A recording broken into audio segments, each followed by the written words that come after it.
Welcome back, friends. Welcome back to another fun-filled issue of Sunset City. Hey, I am as always, your wonderful, lovely killer GM. I have he, him pronouns, but I portray a wide variety of people, places, things, sometimes concepts, and other things with a wide variety of pronouns, concepts, and identifications of themselves. As it is, let's go around the table, talk to our players, see who they're playing tonight, and going through. This is going to be a little bit different from our usual format because we've got some things to clean up, but we also want to set the table for some brand new stuff as well. So, first off, Wally, how you doing, friend? Who are you going for today? Sup, y'all? It is me, Wally, your favorite non-binary slime best friend on the internet, and I'm playing something. That's all I got. I that's all I'm gonna It unveil for now. We'll see what happens in the rest of this episode, but yeah, I'm here. If I'm here, I'm gonna be doing something. What I'm gonna be doing, who knows? we'll That's find the out. mystery of it all. It is a mystery, a It grand is. mystery. Celeste, how you doing, friend? Who do we have you down for tonight? Well, I'm Celeste. I use they or he pronouns. Uh, for maybe a flash in the pan, I'll be playing Lady Perilous, Elodie, with she, her pronouns. But maybe a little later tonight, I'll introduce you to someone new, someone using he, him pronouns. We'll see how that goes. Changes abound. Pope, how are you doing? Who are you playing tonight? Hey everybody, Pope here. Pope World Villains, where Pope World Villains Twitch. I lurk in all your streams. Hey everybody, I get to play Magnus. Both of us use he/him pronouns, and playing from the Legacy Playbook. There is some loose threads that we're going to try and tie up in a few knots, and things are happening, folks. Strap in. It's gonna be a ride. We're gonna get real wild. Corey, how you doing? Who are you playing tonight? I'm doing good. Hello, everyone. I'm Corey Sparks, also known as Hyperlight Sparks, and I use he/they pronouns. And uh, for for now, I'll be playing Sapphire Sirius, the outsider, who also uses he/they pronouns. But much like the rest of my lovely uh, co-streamers here, I will probably be switching over to somebody new as well, and we'll see how that goes. See how this is. I see how this is. We're gonna take your heroes and go home. Rude. Last but absolutely not least, welcome back, Christy. So happy Hi, to see you back. I'm so happy to be back. I'm Christy, also known as Polish Christy, she, her pronouns. And tonight I'm starting off as Isla Hinsky, aka Hasar, because she needs to wrap up some things. And then I will be coming back with a new moody teenager for you. We'll see what happens. Oh boy, oh boy. Well, folks,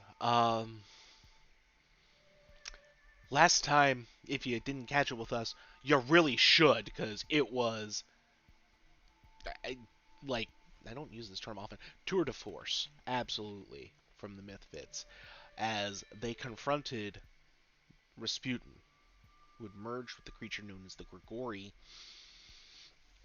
and they beat him, but it took a lot.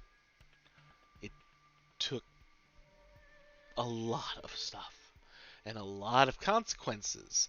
Let's just say Turkey has a new portal directly to the Lithian homeworld that cracks open every equinox.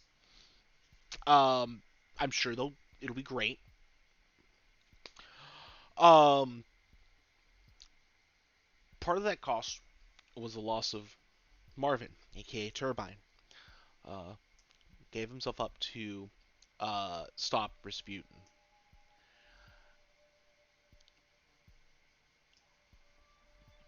We did see Marvin's end and aftermath. Thankfully, did get a chance to say some goodbyes. One person who didn't get a chance to say goodbye was Hasar. Hasar's been having some her time in the House of Mystery and talking with Grandma.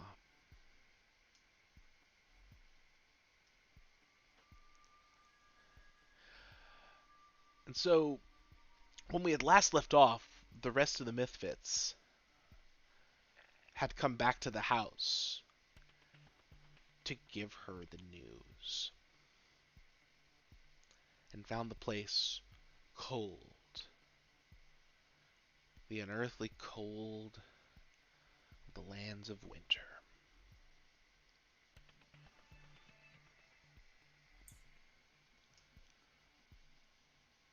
This doesn't seem good. This is the last thing we need. This isn't good. Okay. Let's see who's home. And Sapphire just goes rushing in. Crystal shield at the ready.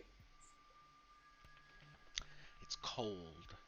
Sapphire, you normally don't feel the cold, but this is that kind of cold that can even pierce a stone.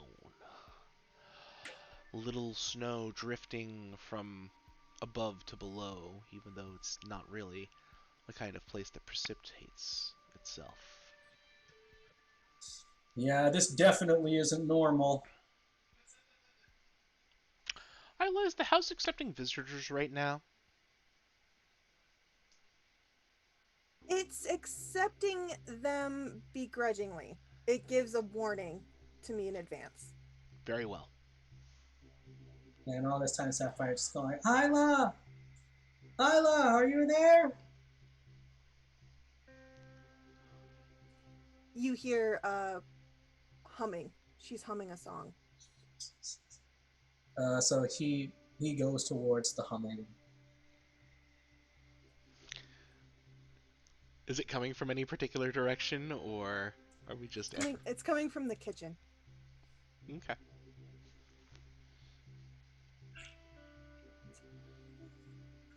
It's just some like Polish folk song that she's humming that you might have heard Busha sing once or twice.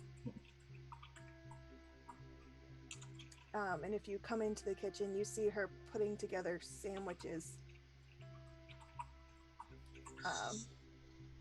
And there's, plenty, and then there's just one giant big sandwich. It's like triple decker.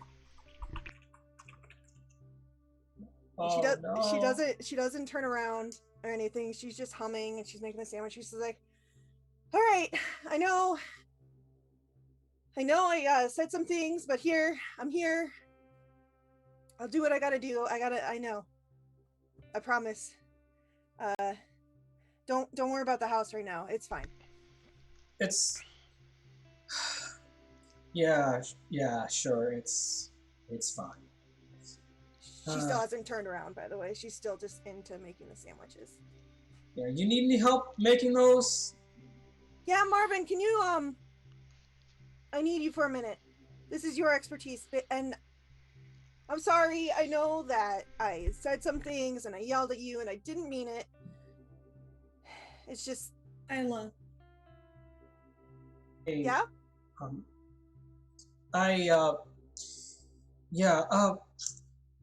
I think that I should probably help you with these for now.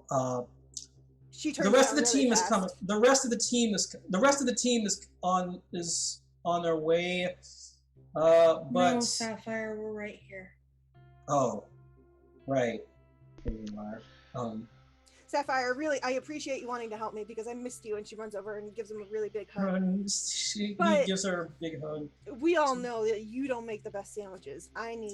It's true. I need my It's man true. for this. Isla. Mm-hmm. Don't know. I'm sensing something's off right now, but I'm a little off right now because all of the grief in me is out there for Arthur right now. So I can't tell what's happening. Isla, Marvin's Late. He's late. He'll be here soon. no, he won't. Isla.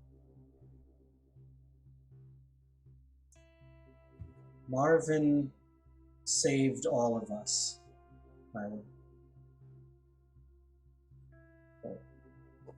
Well, yeah, of course he did. It's Marvin.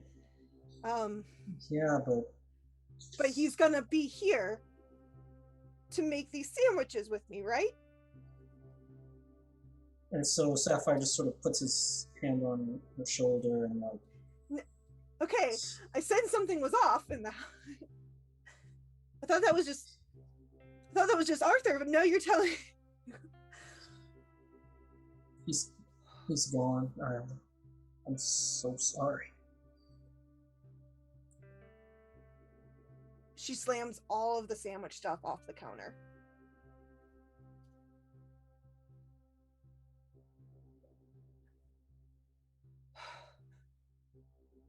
I yelled at him because he wasn't there, and I left.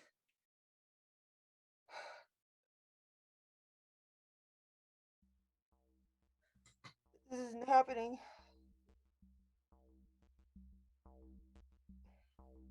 Why?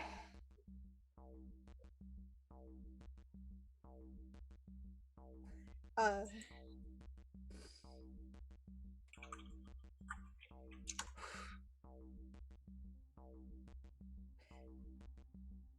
uh, you gotta tell me that's not true, okay? I wish I could. I wish, by all the stars of the heavens, I wish I could. Screw the heavens!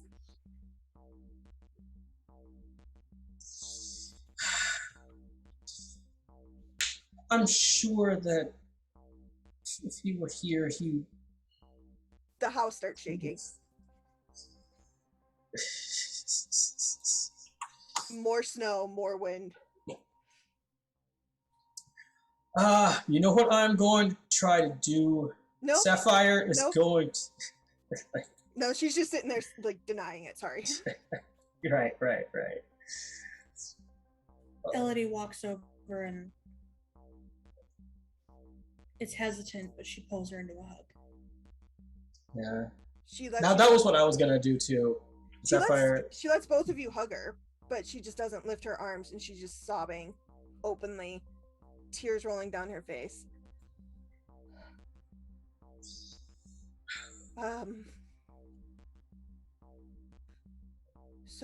So not only Arthur, but they had to take Marvin too. They took Marvin too. Why'd they take him? There wasn't anything I could do. Yeah, no. I'm sorry. We all tried so hard. It was the fight. We literally were basically screwed. If he hadn't done what he did, none of us would have survived. If he hadn't made that sacrifice, none of us would have made it out of there. It wasn't in vain. He was a hero to the end. I'm very glad.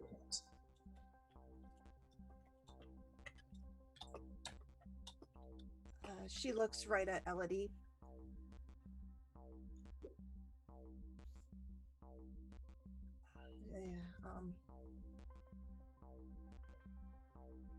It's wrong. I can't. It's all wrong.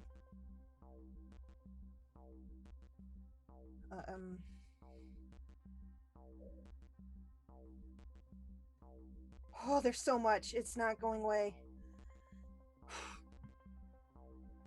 You see her body's just kind of like vibrating. It's building up. It's too much. I can't What do you have to do to let it out? What do you have to do to let it out? That's when you hear that icy, chill voice carried on the wind. What makes you cry so, child? Oh, child mine. Whoever you are, now is not the time.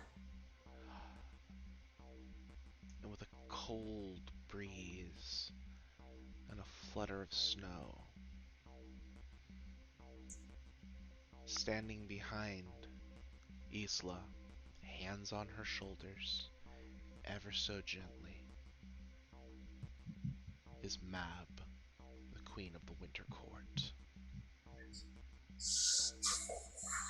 Sapphire was like, Snicker snack is out of its sheath. what in Oh, all the realms are you doing here?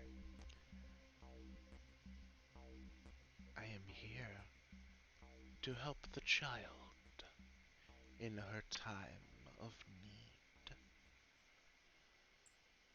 I Thanks I for don't think standing any of in, us. but we got it from here. You can go now. Isla slowly turns to face Mab. You said you could help? You asked me to be here, and so I am. Wait, you. Isla. Isla, don't listen to her. We are bonded, you and I.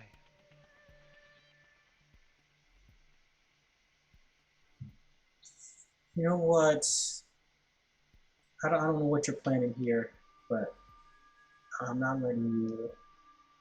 If you are planning to screw her over, you have no idea. She turns to look at you with a frigid glare, Sapphire.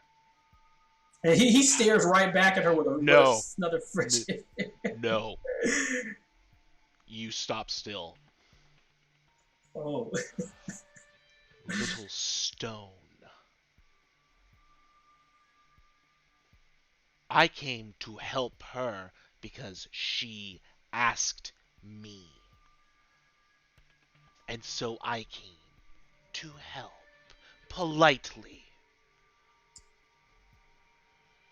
If you cannot handle that revelation, then you do not have to stay.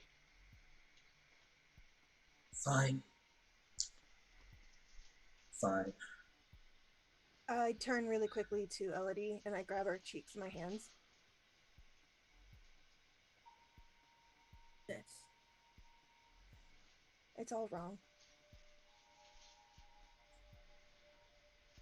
And I know that.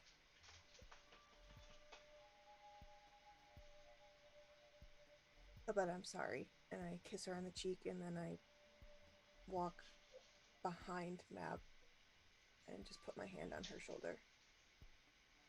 Wait, so I can't lose you too, Isla. did you? Oh, no, not like this. You got Sapphire. Sapphire has you. I love But- you all. I can't. Wait, but what exactly are you doing? I mean, are you giving her the house? Of the house. She's leaving. As Magnus just hangs in the door frame.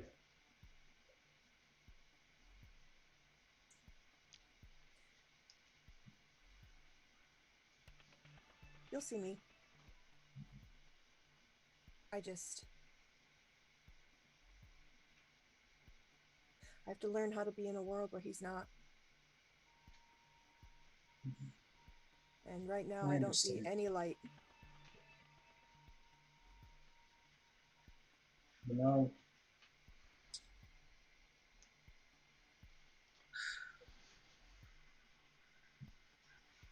Do you? So, this is Fine. Go then.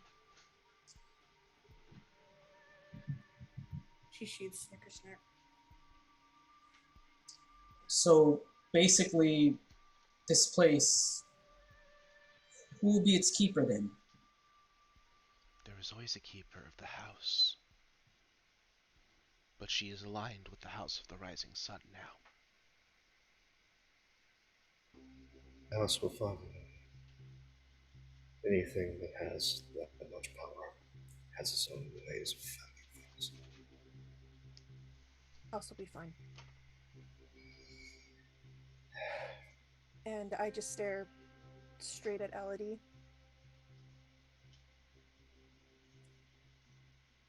You'll be fine. And then Her eyes turn bright blue. Her skin goes pale. Her clothing turns black. She's got black wings that ethereal, like, veil out behind her. And she just grips Mab's shoulder. Are you ready, child? Can you take me? Can we go? As you wish, child. Let us take you to a place where your heart will never warm, and you will always have a home. And there is a whipping of the wind blowing. Please leave this house. My footman will be attending it.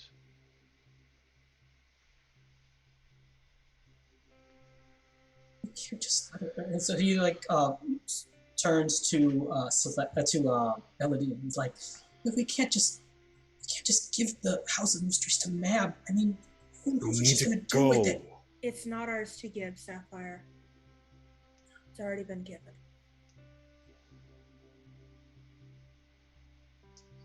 This was her choice.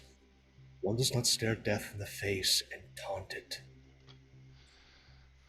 The dark thing that I've been following this entire time, that's been flitting around, and I can't put my finger on it, is just stood right there.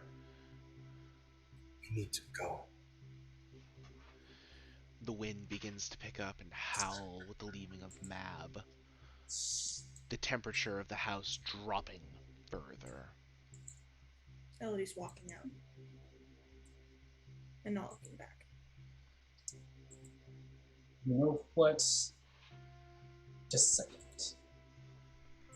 No, Sapphire, walk out or stay here. I don't care, but I'm leaving. If you're gonna do anything here, you're doing it without me. I don't care if it's getting yourself killed or what.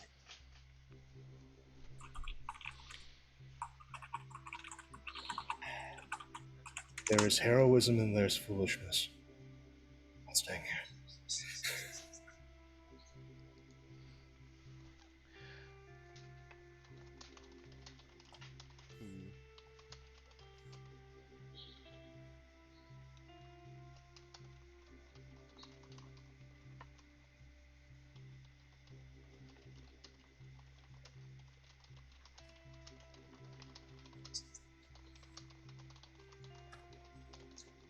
Mab left with me, right?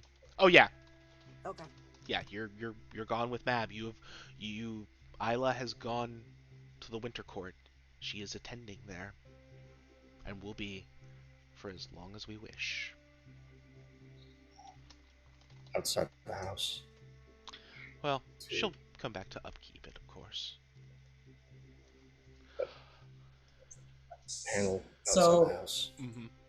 yeah, after some hesitation, Sapphire leaves the house. I hope you made the right decision.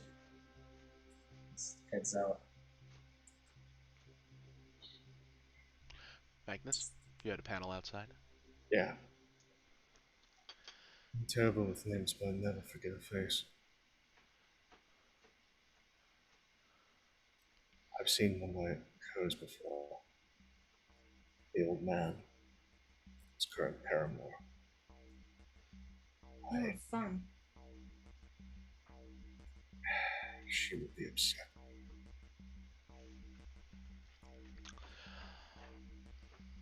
As Sapphire leaves, the door to the House of Mystery shuts, coated in a rime of ice. Icicles drip from the eaves. As you all leave this house of ice that stands in the middle of summer. And this happens to many houses across the earth. As another of the things Tom had told you comes to true.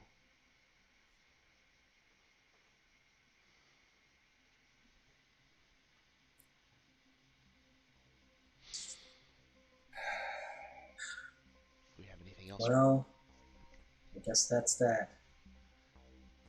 One last job. Stares at LD.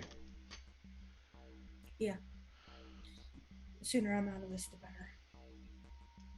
You'll get your life back.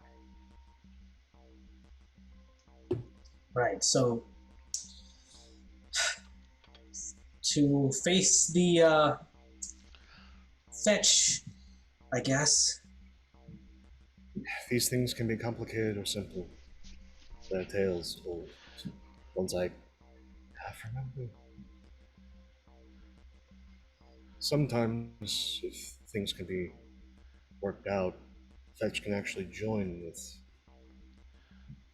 the Changeling. Um, the memories meld and everything's good. But more often, the Fetch knows what it's going to lose. It fights tooth, nail, claw, or worse, trying to keep what it has.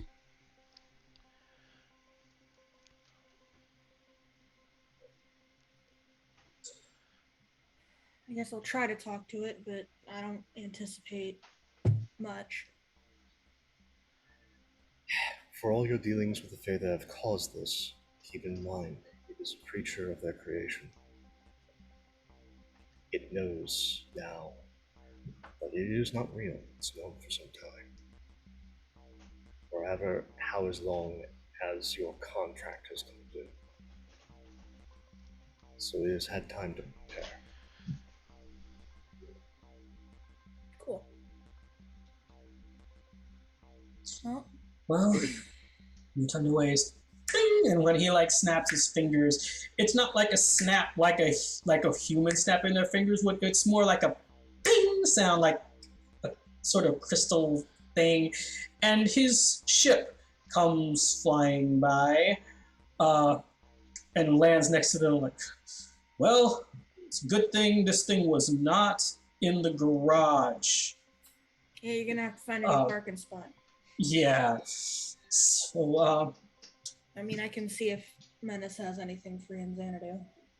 well, I have my own ideas as to where it can rest if that doesn't work out. Suit yourself. Right. Okay. Anyway, everyone, hop in. So he like heads into the ship.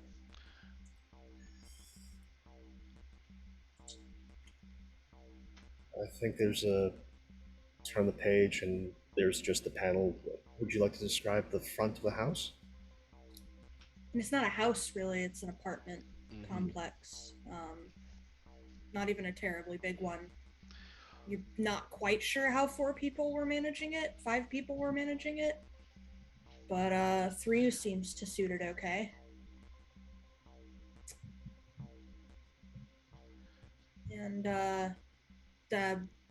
in the hallway, the door seems plain enough. It's just, there's no embellishments. There's not even really any like bless this mess hung on the outside. It's just plain. Yep. Anybody gonna knock? I guess I'll do it.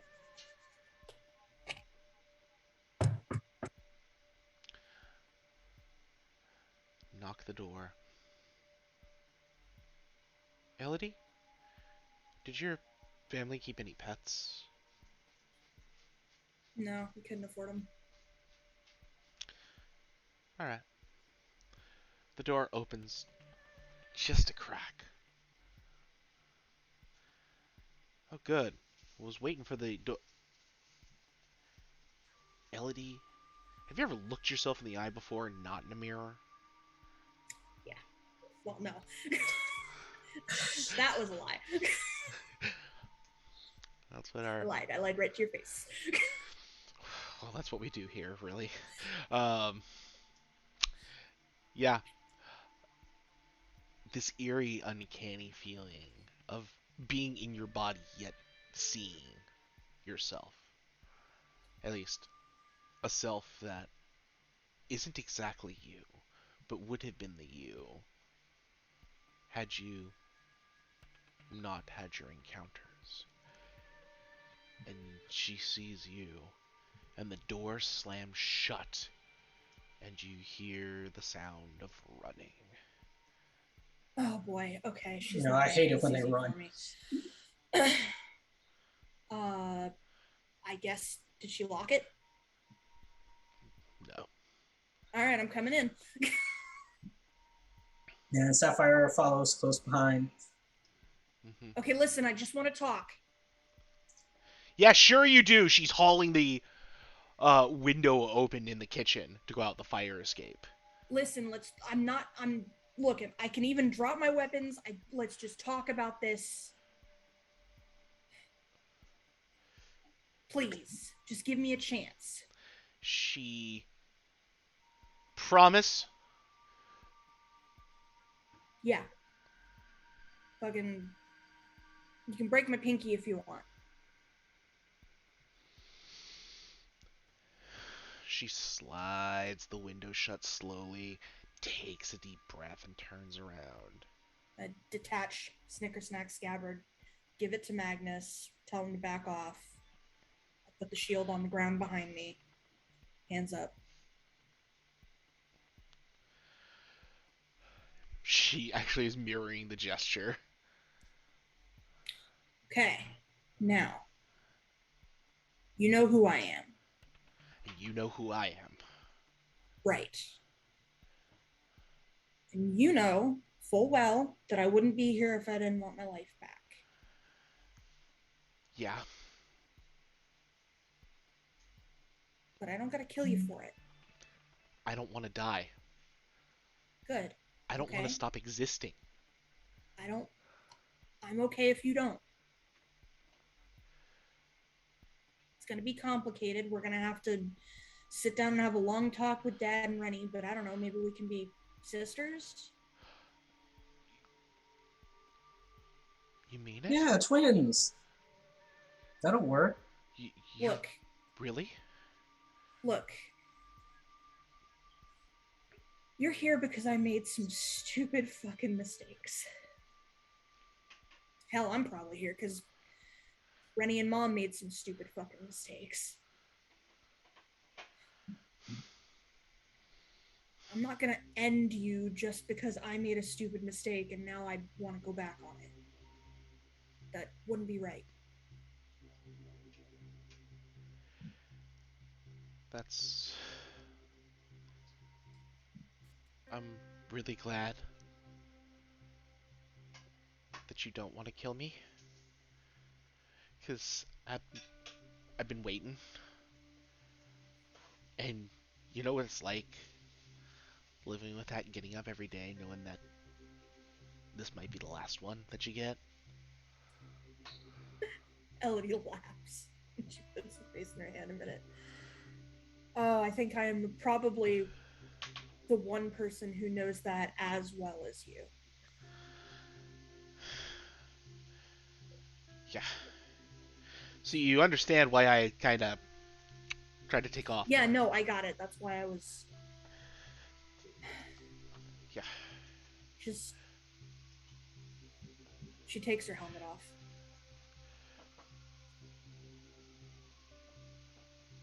I'm sick of being a hero. I want to be a teenager again.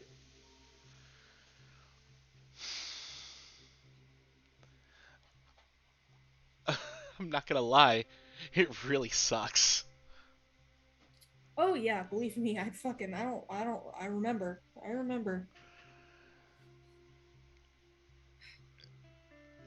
You don't want to, like, you've got, like, a super suit and everything, and, like, you're hanging out with, like, a rock person? Lithian, but specifically. But I guess Like, that's one way to put it. Gemstones, but still stone.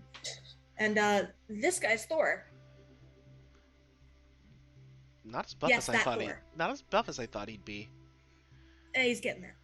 Yeah, I can There see. have been many of us. Kind of cool. kind of weird. And I'm gonna go. I need to go drop all this off back in Xanadu with the guy who made it. But Xanadu? Wow. Okay, yeah. I mean, shit, I'll take you with if you want. no, I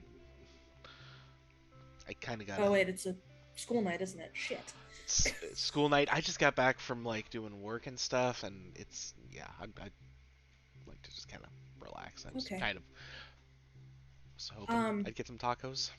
Are Dad and Rennie out? Yeah. They said they'd be probably back after I got to bed, but Oh boy. Okay, we're gonna have to have a talk with them. yeah, I think I'm gonna have to stay up late. You know, but this is one of those times where kind of worth it. Yeah. Okay. Can we like shake on this? I don't want to. I think I've got something for this. Okay. Hefts the hammer. Whoa, Just whoa, whoa! puts it between the two of them. He's not using it as a weapon. Don't worry. You'd know if he was using it as a weapon. It's true. It usually comes with thunder. This is just to hold an oath. Elodie puts her hand on it. Elodie puts her hand on it.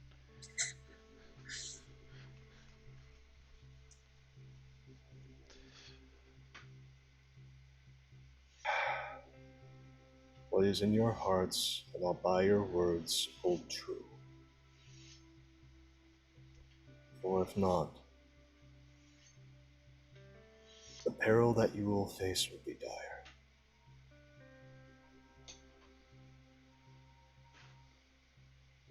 That's it. Man, some heavy shit. It's much lighter than you think.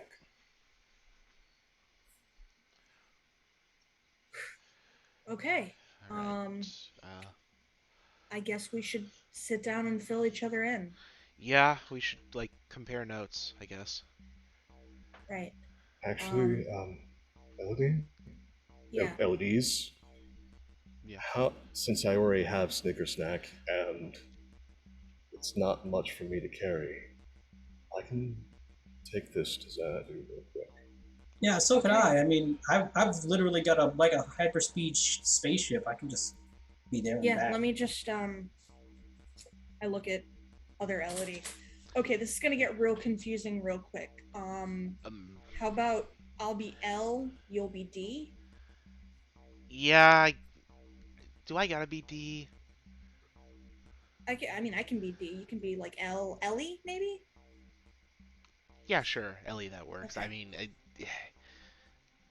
nobody's called me Ellie since like grade school, since elementary school. But yeah, I'll work I mean, with it. it'll take some getting used to, and we'll figure it out. Yeah, we're gonna have to, I guess. Yeah, I guess I'll like. So anyway, do our clothes still fit me? Do you think? Like you're a little more filled out than That's true. me. You got something like that's like a size too big that I can just throw on, so I can package this together and. Yeah, You're a teen, you've got hoodies and sweats. Dude, call me out like that. Yeah, come on. I speak truth. I didn't say it wasn't true. She heads back and comes back out. Yeah, these should probably work. You know, Yeah. we'll need to. Elodie. Well, I guess D now. Dips in and gets changed, and she comes out of the bathroom, and she looks more normal than you've ever seen her.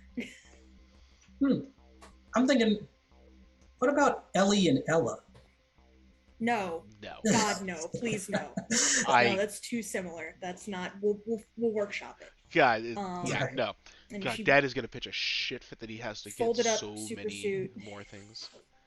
Folded up super suit, helmet, Snicker Snack looking glass, all entrusted to Magnus and Sapphire. And the boots. Of course, the boots.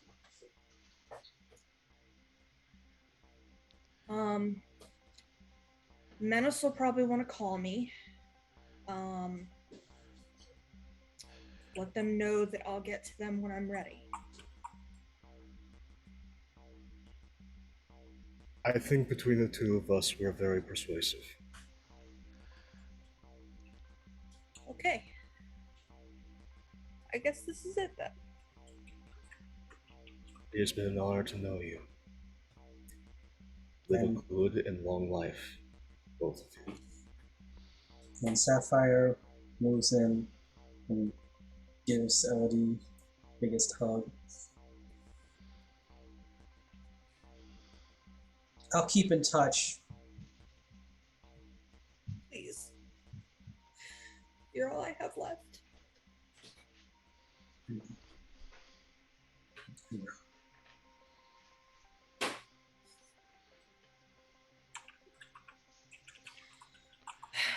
Go on then. Go on. I'll be alright. I got some things to work through that I've been putting off for a long time.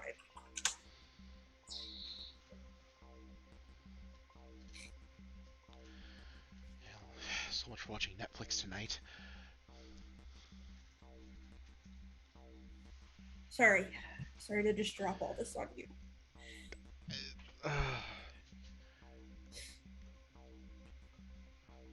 You know, it's been coming. I've been living this life for a couple of years now. Time to talk to somebody about it.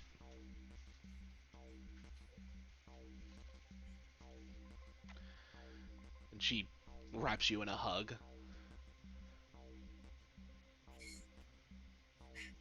You know, I always wanted a sister. I never thought I'd get one. Yeah, it's kind of nice. It's unexpected, but in a good way.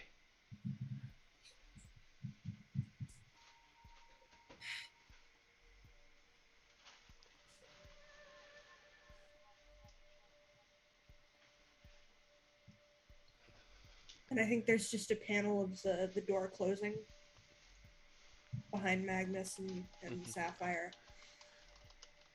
And I think there's a turn of the page, and on the next page is like a series of panels, just no words, just them talking back and forth. And then the door opens again, and Dad and Rennie come in.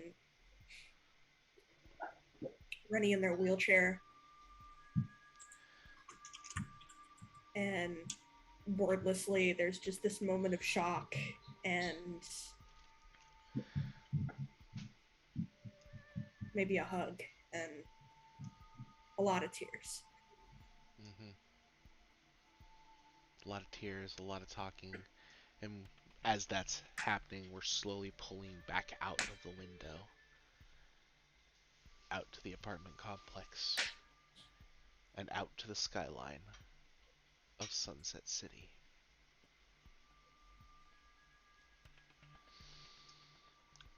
Is there anything else from Sapphire or Magnus before we close out this part of the issue? Nope. Sapphire mostly just goes and ships all of Lady Perilous's stuff back to Menace. And God, I'm just imagining the heart attack Menace has when all the gear comes back without Elodie. it's like, don't worry, it's fine. No, she's alive. She's alive. She's alive, yeah. I think She's just... I'm wondering. I'm curious, and I will have to ask our friend of the channel, TZ, who writes the ever present Menace, what their reaction is going to be, because like I'm it's anywhere from the sad but understandable to a oh gosh, we'll fix that in a moment, to a how dare they sort of reaction. But I don't think it's going to be how dare they. I think it's going to be more of a oh sad, but I mean, considering everything's been going on. And then, after he's done with that, Sapphire, there's just a panel of Sapphire, okay, standing in front of the Bureau of Observation headquarters. and he's looking at a picture of him. You know that picture that they took with all the team together that one time? Mm-hmm. He's looking at a picture of that. And he's like, "This is for you, Marvin. I've got work to do." And then his face just transforms into Rasputin. And he walks in, getting ready to do the work of avenging his fallen friend once and for all.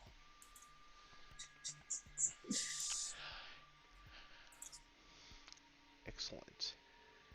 I think that is a perfect place for us to end Volume 2 of Sunset City. All right. Woo! Okay. That being the case, I will be right back. I will literally Yep. just be right We'll back. take a couple seconds. Wally had a quick internet drop. He'll be back on real quick. In the meantime, we're gonna need some things because our heroes. Magnus. You're gonna need to get new people together. I think. I think there's a like in not the Sunset City comic, but in Thunder, there's just this quick bit in the issue where it's going up to a very familiar apartment, knocking on the door, being let in by the old man, Mm-hmm. who is sitting there, and Uja Jadviga Mm-hmm. is there, tears, obviously has been crying. Um, and then there were none. Is just as like a little text box as sits down with those two, and then next panel is like next day. Mm-hmm. Okay, so instructions from old me. I'm not entirely ready for this. Looks at the hammer. Gotta find a new team. Let's hope this one lasts longer than the first one. Ouch. And so we move into the next phase of tonight's show. Our new Mythfits. So who's the first to show up on the path?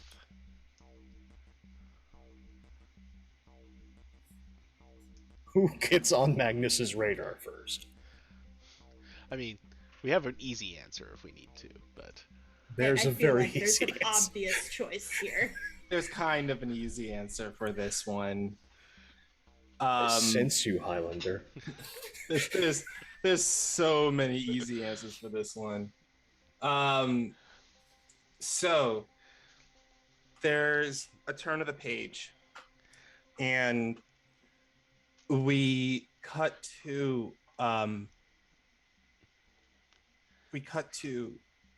a morgue in Sunset City. It cuts to a body laying on a slab. Dark skin, looks pretty young. Looks like the report says they died via car crash. The next of kin has been informed, and everything, all the processes were done to pretty much say, like, this person is no longer existing in this world. They didn't have much of a family, they didn't have much of a past, and looked like they didn't have much of a future. Like, this is one of those, deaths that was just another statistic on the world.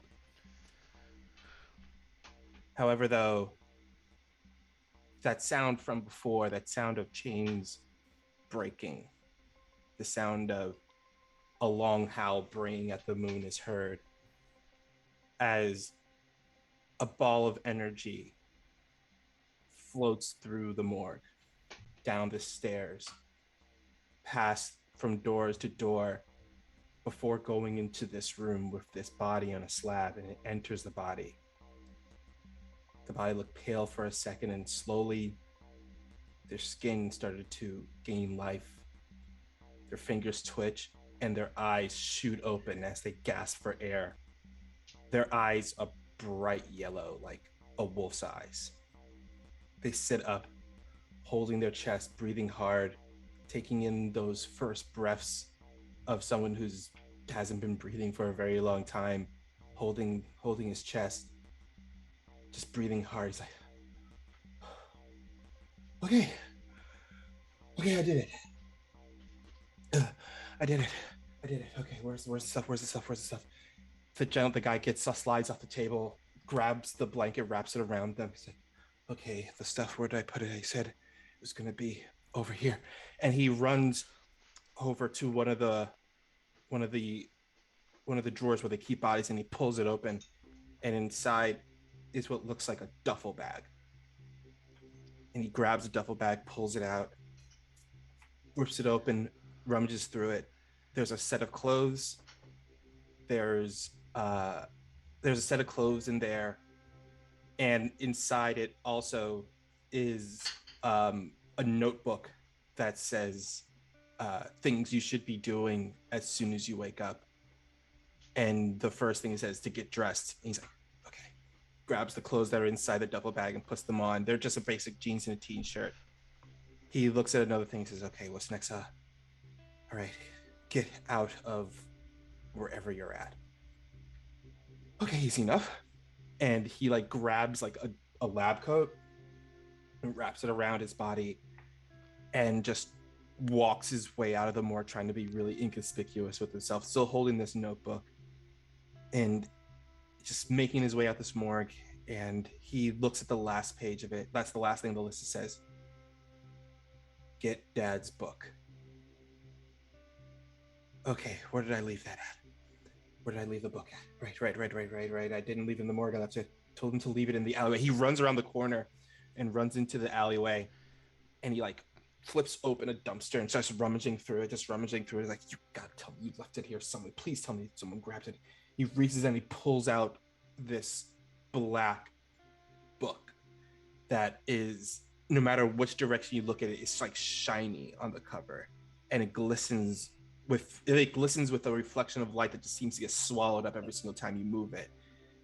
He's like, okay, all right, got Dad's book. All right, time to break the chain. And he walks out into the city. And this is Fenrir, the wolf, the son of Loki, reincarnated after Ragnarok ended, one of their phases, and he had an epiphany of, I don't want to do this anymore. There has to be a way to end this. And so he set out to change his destiny. And so Magnus does feel the presence of another creature of the Pantheon, one with ties to the Lysmith and a powerful artifact in tow.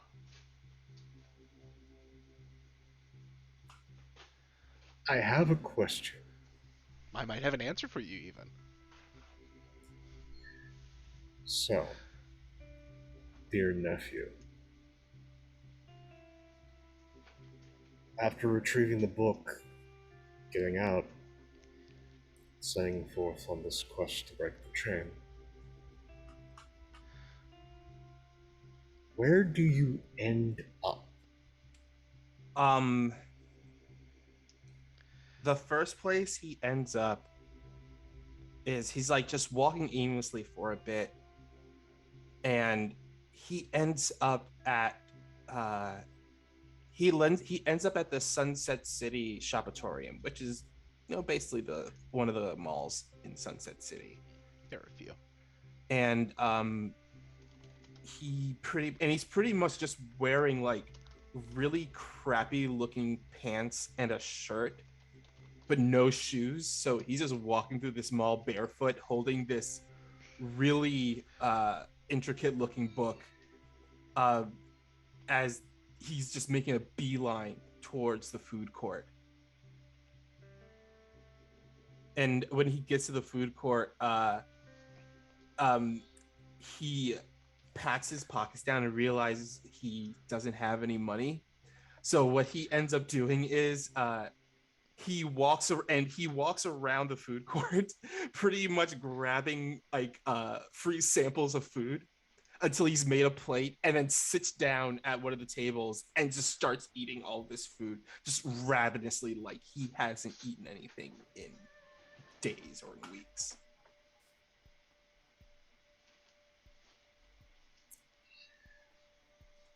Panel from outside the mall. It gets cloudy. It starts to rain. Distant crack of thunder. And we see like a set of wet shoes coming in through the sliding door. And then we just see a hand pointing. And then there's like a panel of just like swoosh movement, and then sitting across is Magnus, and it's just, nephew, I haven't seen you in forever. Like the panel cuts to Fenrir like in mid chomp of some teriyaki chicken, like he flips the table, he flips the tray up, just slap Magnus in the face, and holds the book and slides back like, what are you doing here? I will hit you with this book. That's no way to treat your uncle. That's no way to treat family. Well, you are my brother's son. People are scattering and running. Ah! Okay. So, right. All right. I'm sorry. I just woke up. I just woke up pretty much, and I'm still getting my bearings straight. I'm still, things are recharging right now. Puts hands on both shoulders. I must introduce you to Haagen-Dazs. Is that a troll? Sounds like a troll name. I thought so too the first time, but it's not a troll. Oh, right. Okay, so, wow, you're a lot shorter than I remember. Everyone keeps saying that. Right, so you're not here to fight me, are you? Oh, no. Apparently, with this cycle, the only things I have to really worry about are ogre, troll, elves, your father. Those are the four. Right, okay. He, sets the book down. Four in particular. There's a lot more things, but they're not necessarily related. Right, okay. Whew. All right, let's find this Haagen-Dazs. Yes. I just got a lot. I just got a lot to take in of this. Everything is so bright here. Yes, and warm. Yeah, it's kind of weird. So what year is this? It is 2021. I do not know precisely what that means with this calendar. Part of me does, and thinks it sucks. But I guess I'm still grasping at things. All right, well, let's go. Do you want the frozen pop or the cream of ice? There's options. Yes, many. I'll take the frozen one. Yeah. Yes. And he picks up the book under his arm, and he hops out the chair still looking like a barefoot like street urchin as they head over to her, looking around where the Haagen-Dazs is at. There's a little cart. Yeah, they get Haagen-Dazs, everything's fine and fair, and then I think bursting out from the Haagen-Dazs cart is just this giant troll.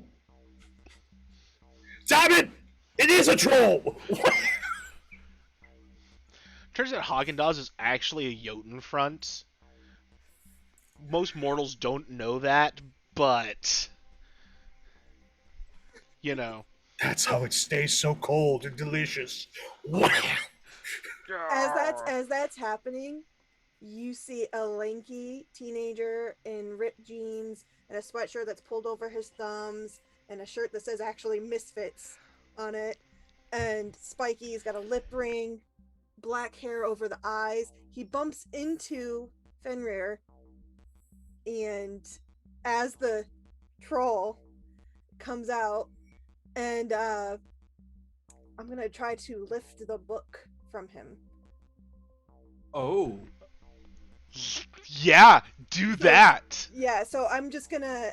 He just kind of bumps into me. He's like, "Oh, so that's weird," and he's gonna pickpocket the book. I'm gonna go with you. Gotta unleash your powers for me here, just real quick. Hold on, real quick. Sure. I'm gonna roll. Actually, have a roll at some point in there. Yeah. Oh. Oh no! Oh no. So how does this go off?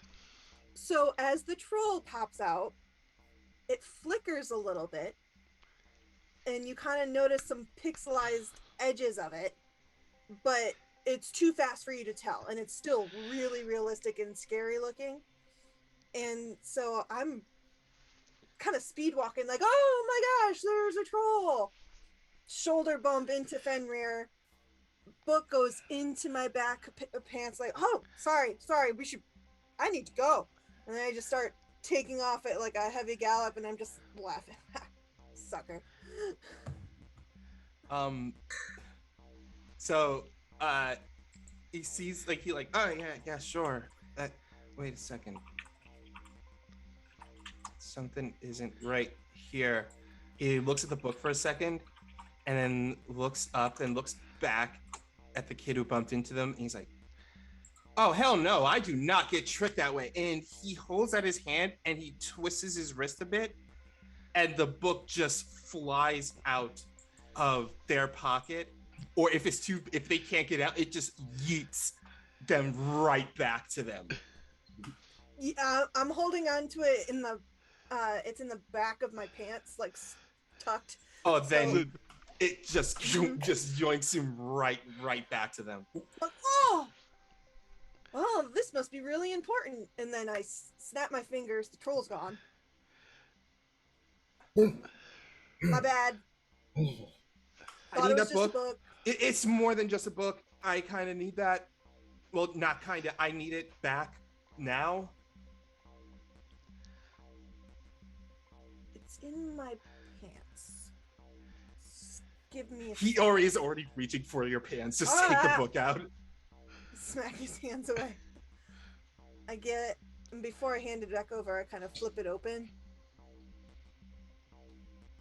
When you flip it open, you try to flip it open, and it's just like it's very like when you flip it open, and when you try to like look at any of the words, it's like your eyes can't focus on it. No matter how hard you try, you cannot focus on the words. It's like as if your brain is giving you a flight or fight response towards looking at the book.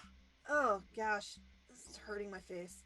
All right, you can take it back. I'm sorry. Thanks. He just snatches it right back. Thank you. Just sorry. This is just really important, hot commodity kind of thing. It's not mine. I stole it. I'm upset at the lack of troll. 2. That's another thing. Where did the troll go? Ooh, you thought I was a real troll. God, I'm getting good. Wait, that was you? Huh? No, I don't know what you're talking about. No, I mean, because that was if that was you, that was really impressive. That's Yeah, that was really impressive. I wonder who did it. I'm not bleeding, so you can't be my brother. You might be my brother. I mean, like, I don't know where my family is, so it's interesting. To Mrs. Fields, we're bringing yeah, you. we're going to get Mrs. Fields. I don't know what Mrs. Fields is. We're Confections. Confections. We're gonna go get confections right now. Do you want to come with us in getting these confections? As he's holding like this book close. I just met you. So There's a song, but first, confections. Okay. Yeah. Oh, okay. I want to say as they're walking through the mall to get to the Mrs. Fields, they pass by this really ratty thrift shop that almost has no business being in a mall. This is not the kind of establishment you usually find in a mall. It's spilling out into the halls of the mall even.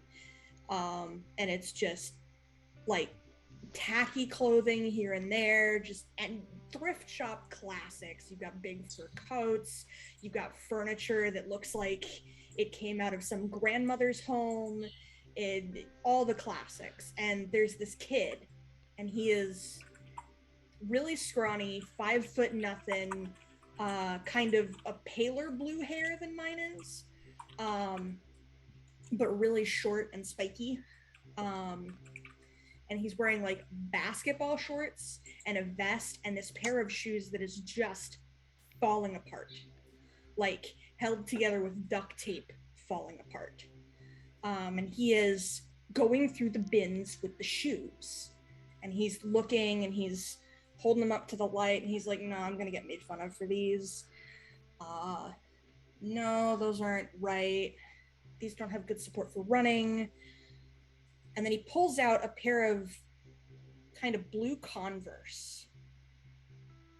Only they can't be Converse because they don't have stars. Where there would be stars, there's like this pair of wings. Some knockoff or something? I mean, they look like they're comfortable, if nothing else. And he pulls them on, and at first he thinks they're too big. But then, like, he actually stands up and walks in them, and as he walks a few steps, they fit better. And then suddenly they fit perfect. Okay, I'm not gonna look the gift horse in the mouth on this one. I need these. And he looks for a price tag or whatever, and it's like $2. And he's like, yeah, that's a steal. I need these. So he doesn't even take them off. Just kind of like chucks his olds in the bin, walks up to the counter, pulls the tag off for the cashier to scan, and then counts out $2 in change. Like, and not all quarters either. There's some dimes and nickels, and like 50 cents of it is in pennies. Like stuff that he's like picked up off of the street and stuff, just scrimped and scrounged together until he had enough. And he walks out with the pair of shoes on. And then he walks faster and faster and faster. And soon he's zipping through the mall, like, and there's papers flying behind him, and he doesn't even seem to really realize that he's making a mess of things.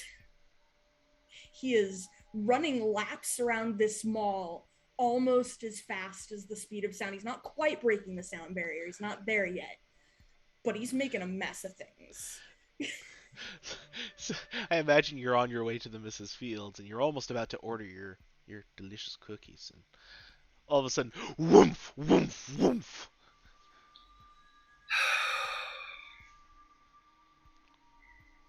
Of course, mischief, more mischief. Not me, that's for sure. Does this happen all the time? I don't know. I With just enough woke up. frequency to annoy me, and just puts a hand out. Boom! Like full on clothesline. He's on his back on the ground, like his head is spinning. Oh my god, that didn't feel good. Oh, I think I'm gonna be sick. Dude, Oh no. you were booking it. How was I going that fast? It's a great What? question. It's gotta be these shoes, man. I have never run that fast in my life, and I'm fast. That's an excellent question. I don't know how you did that. Looks like you're moving pretty fast though. And he like eats a cookie. He pops up to his feet. Hey, can I get one of those? Sure, more confections for the strange ones. Thanks. And he, like, crams it into his mouth. Like, you don't think he chews, it's just gone. You see a panel of Donovan just eating a cookie out of nowhere. You don't know how he got it. What? Hi, guys, I'm Lucas. Hey, I'm Fenrir. That's that's Thor right there. He points to Magnus right Magnus. now. Wait. Thor. Yeah, that's Thor. Yeah. I'm Fenrir. That Thor. Current Thor. I prefer Magnus. Yeah, but you are Thor. I am a Thor. Wait. And he, like, spins a circle around him, and then he looks at the hammer. Meow, meow. That's the hammer. That's the one. Gee, whoever wields this hammer, if he be worthy, takes the name Thor. That one. I know that's not it. I'm paraphrasing. Is that really how it is? Because that sounds like what it is. And you see Fenrir is like having an absolute like delight seeing this right now. There's like a whole movie about it. There's They like got 3 of so them. many things wrong. You're Uh, a superhero. Oh, that's why you thought I was your brother. Get it? I Knew get it wasn't you because I wasn't stabbed. I mean, I knew it wasn't you. I mean, I knew it wasn't you because, well, you didn't want to. Technically, you would be my kid. That's weird. No, that would have been very weird. Also, you didn't try to stab me, also, because Dude, your family's weird. it's You should have seen us in the 1700s. It was a thing. it's a whole thing. Hey, look, my dad, he's horrible. He's the worst. You know, he wants to cause death and destruction and pretty much kill this entire world and restart it all over again in his image. You know, it comes with the course. I mean, like, I get the idea of breaking rules and stuff, but I don't like to hurt people in the process. No, he If I really can help likes to it. hurt people. That's his whole thing. And Current incarnation is, I think, watched The Clockwork Orange too much. yeah, it's just a whole thing of he's kind of a shit. So yeah, he's kind of a shit, and it's like he's just one of those shitty people you really can't do anything about except just like tolerate him, I think, because you know shit like that just doesn't go any away. Just doesn't go away or anything. So basically, Lucas, I just met them. I just met you, and we're all now best friends. I don't know. Well, about at least being there's best friends cookies. or anything. I Just- mean, Alright, but- you know. But are we just like best friends, or are we like I mean, I just met you guys. superhero best friends? I am not a superhero. About that, nephew. What do you mean? Well, welcome to Sunset City. Uh-huh. It is a place where grandiose things tend to occur. Incarnations of death, rifts, stuff with Fae, and some very angry shellfish. Huh. Okay. All right. All right. Then how does that pertain to me? All right. Okay. Yeah. This is a really bizarre place. So what does that have to do with me? Well, you are here. instead of in hell. You are nowhere near the tree. Trust me, the tree avoids this place for a reason. Um, so, if you are here, and as I'm starting to understand this place, it is a proving ground. And so, if you are here, and I have found you again, and you're not biting me, it means that you are here to prove yourself. So, ipso facto, welcome to the superhero nonsense. Okay. That's cool. Actually, All right. I know precisely who we should go and do the fisticuffs with. Who? Yeah. There is this very fun gorilla fellow. A gorilla. Yes. He is very amenable if he is paid money, but oftentimes just tries to take money. Have to stop him when he does that. But no, he does the good punch 'em ups, and people cheer on both sides. News coverage, it's good. Well, I'm not really the more punch 'em up kind of person. I'll leave the punch 'em ups to you. I'm more of, not punching ups kind of thing. Oh, there are plenty for those. Okay. All right. Though I would avoid the angry crustaceans. They are very much on the punching. You know and what? the pinching. You know what, Magnus? How about we look at it like this? All right. I don't know. I mean, I broke out of the tree. I broke out of the chains that they made for me. Your family made to keep me bound up. More dad. By the way, I'm still holding you to that. Fair. Yes. I broke out of the chains Odin made to tie me up. I didn't attack Tyr when I left. So that says something right there. I made the decision not to attack him. I could have, but I didn't make the decision to attack him. Oh, this cycle's gonna suck. Yeah, you can already see where this is going. Yeah. I don't know what caused it, but Eh. something caused the cycle of Ragnarok to be all wonky, and things got pulled out of order, and so I saw the opportunity to leave. Well, it is good to see you. It's good that you're not biting me. Well, yeah.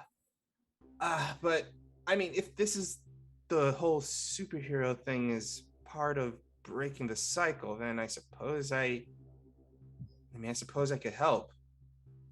Yes, exactly. But I can tell that you are not a fan of gorilla. I am not a fan of fighting a gorilla. Okay. We'll have to pencil in gorilla for later. Also, I kind of need some clothes too. Ah, yes. Sporting goods. And once all cookies are finished. No. Not a problem. We will find you a good domicile. Yeah, okay. Yeah, cool. And he takes the book, and he looks like you can now see that a lot of strength is coming back to him and everything. And he looks at the book and he tries something as he waves his hand as he casts a spell to make the book just disappear. But it's not really disappearing, it's just fading out of sight as he's just casting an illusion over it. Glamour. Been a while. Okay. Well, we have had the confections. No troll. Still excited for that. Do the magics. We'll talk about something called the corporation later when I have my notebook. But sporting goods store. Because you are not slight. But you are also not as big as I remember. No, Definitely not. And he like, well, I'm also not a gigantic, like 10-foot tall wolf, so. Eh, it only suits you certain times of the cycle. Anyway. Yeah, I found right. I found the first body I could find that seemed fresh enough. Yeah, let's go. Body. And I think there's like a shopping montage. I just know at the end, one of us has to be coming out with a football helmet. I don't know who, but one of us is wearing a football helmet. I vote Lucas. Sounds like a Lucas thing. Yeah, totally. Yeah. As you are coming out of the sporting goods store, you hear the sounds of gunfire and people yelling. Time for the superheroing. Yes. The pitiful pea shooters. And at that point, so like at that point, while all that shopping montage was going on, there is a scene of, you know how there are like theaters in the malls? And so there's this scene. First, you see these two guys. One is coming out and the other is coming in. And the guy is coming out of the theater, is coming out of this movie called The Star Knights of the Pleiades. And so he's like, hey, dude, that was so, it's episode 2, by the way. And he's like, dude, you're not gonna believe it. This was so awesome. And the guy was like, man, if you spoil this for me, like, dude, you're not gonna believe it. It turns out like Lord Shodden is actually Jake Skydancer's father. I can't believe it. Like, dude! And he's like, what are we doing? And like, they start arguing. And then all of a sudden, this woman, well, this teenage girl, I guess say, some like dark-skinned, wearing this beige trench coat, but it's not quite a trench coat if you look at it if you look at it like deeply. It's got more like these puffy sort of sleeves that are more like the kind of thing you would expect on some sort of princess style dress or something, and the bottom part of it is not so much of a trench coat tail. It's more, once again, like a kind of like a ballroom dress almost, but it's kind of like a combination between a trench coat and a dress. It's this really strange but stylish type of garment that she's wearing, and she just got like all this long curly red hair that just like goes like all the way down to like her shoulders, like beneath, actually like down to her elbows, I guess. It's like really long and really red and really fluffy. And she like walks between the two of them as they're arguing, and she's just like, you know what, you two need to really calm down. And she like puts her hands on both of them, and they freeze up for a second.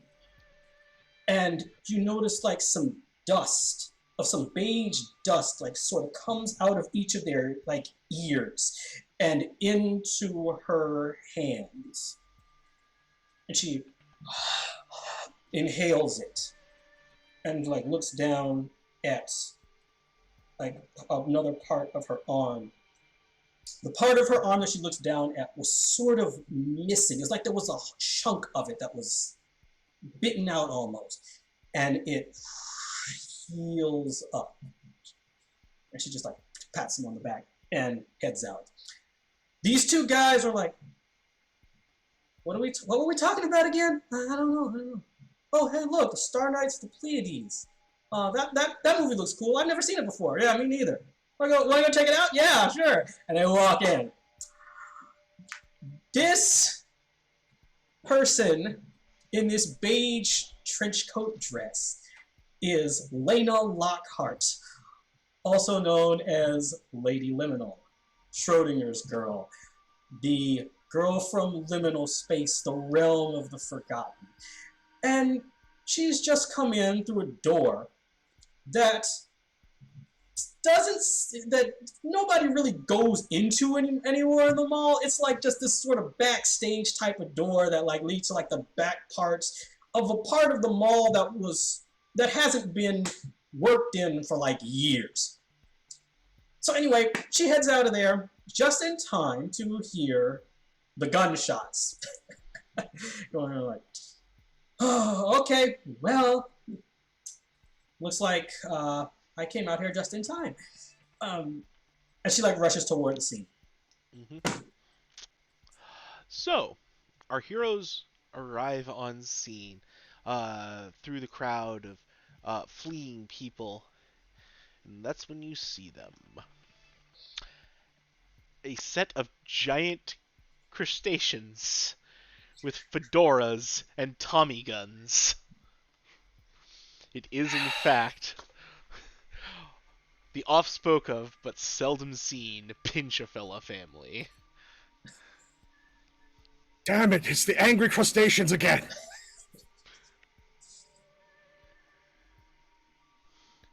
Give us your goods, see?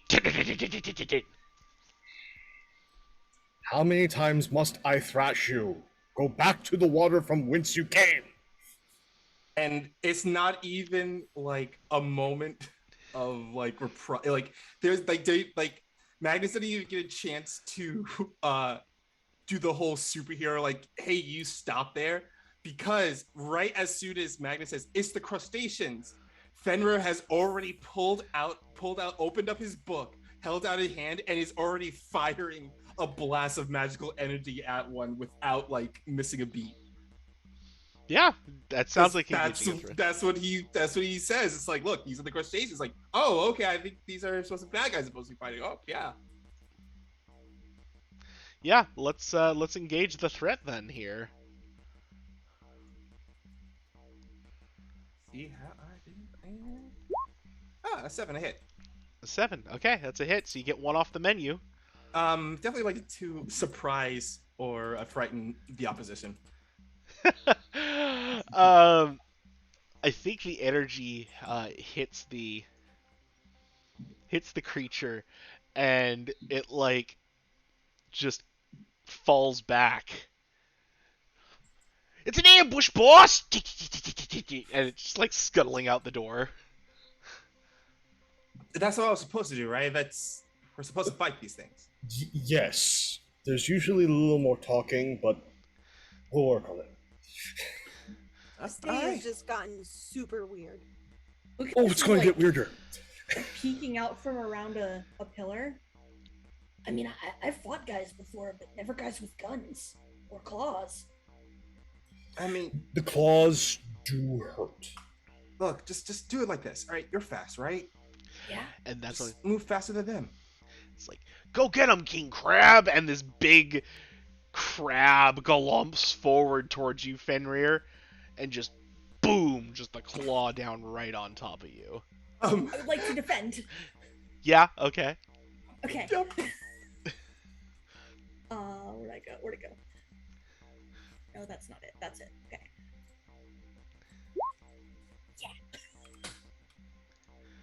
That is a successful defense. I think he doesn't like intercept the claw necessarily. Mm-hmm. He like runs up the guy's body and like puts hands over his eyes. And just misses. Crunch! So yeah, you get one thing off the list. You can either add a team to the pool, take influence over someone you protect, or clear a condition. I think I'm gonna take influence over Fenrir. Yeah, Seems that legit. works. I would like to do after Lucas does that, like covers the crab's eyes, causing the big old claw to slam right next to me. I look over the claw and I go, "This is all yours, Magnus." As I pretty much teleport and body swap myself with Magnus, so wherever Magnus was standing, I am now standing there, and Magnus is right in front of this gigantic crustacean. There's a panel of Donovan just kind of fading back into the crowd. Yeah. And like while all this is going on, Lady Liminal she just sort of is just there on the scene. Like nobody even sees her like walk up there. She's just sort of sitting all cross-legged and like all relaxed looking on top of like the edge of like one of those, I don't know what you call them, but they're like these little like you know how in malls they're like there's like pieces of architecture that are sort of like up in the air, just suspended up there, and she's just sort of sitting up on top of one of those, looking down at the Pincher-fellas. And she's like, you know, hasn't a life in the sea taught you not to provoke those who find you delicious?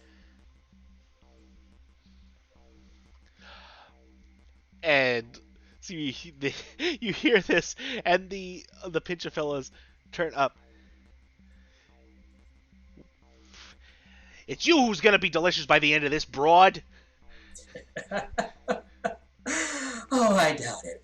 And she just sort of poofs out into beige dust and like tries to reappear like right behind him with this samurai sword made out of it looks like a samurai sword for all intents and purposes, but it has like this sort of weird grainy effect on it, like just these weird staticky things. And I'm going to directly engage this threat.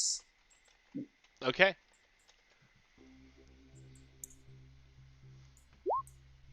Yeah, it's a full hit. So, let's see. What am I going to... I'm going to use this to create an opportunity for my allies and resist or... actually, yeah. I'm going to create an opportunity for my allies and impress, surprise, and frighten the opposition. So he's like, what the fuck? So yeah, you bring the sword down. I can see that. He tries to grab it, but it misses, and it hits the join, and it just kind of starts flopping uselessly. It's like, ah, jeez! Don't worry, they grow back. And that's when like you hear the of bullets ricocheting off the ground as they stitch up towards you, and I'm going to need you to resist a powerful blow. That's... Oh, crap. Full hit. So, let's see. So what am I going to do? Get a couple off the menu there. Oh. Ah. Everybody in this mall is going to get a taste of some of the worst that liminal space has to offer when Lady Liminal loses control of herself and her powers in a terrible, terrible way. Oh, you know just the things to say to make me happy. As there is a rush of this dust out from Lady Liminal, cascading into the air and then slowly twinkling as it falls down. Who's next?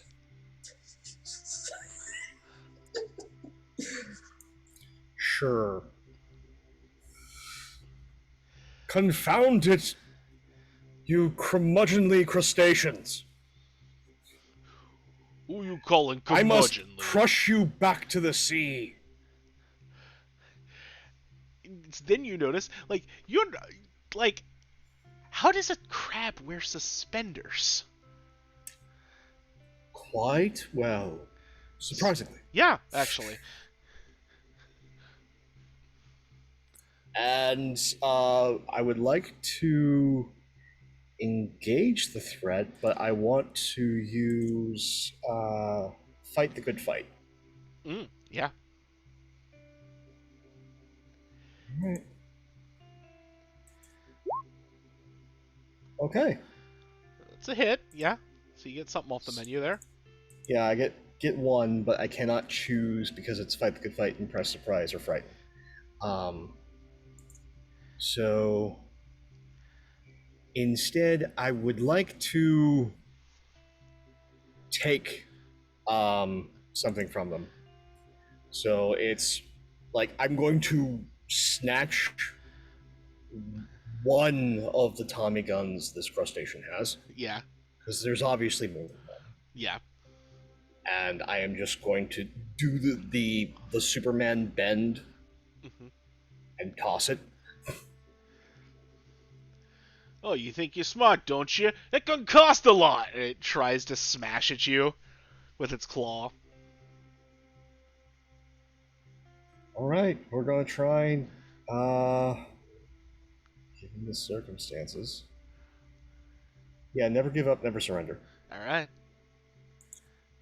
So this one I wanted to hit. Yes, success. Ah.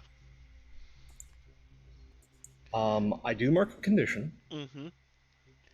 but um,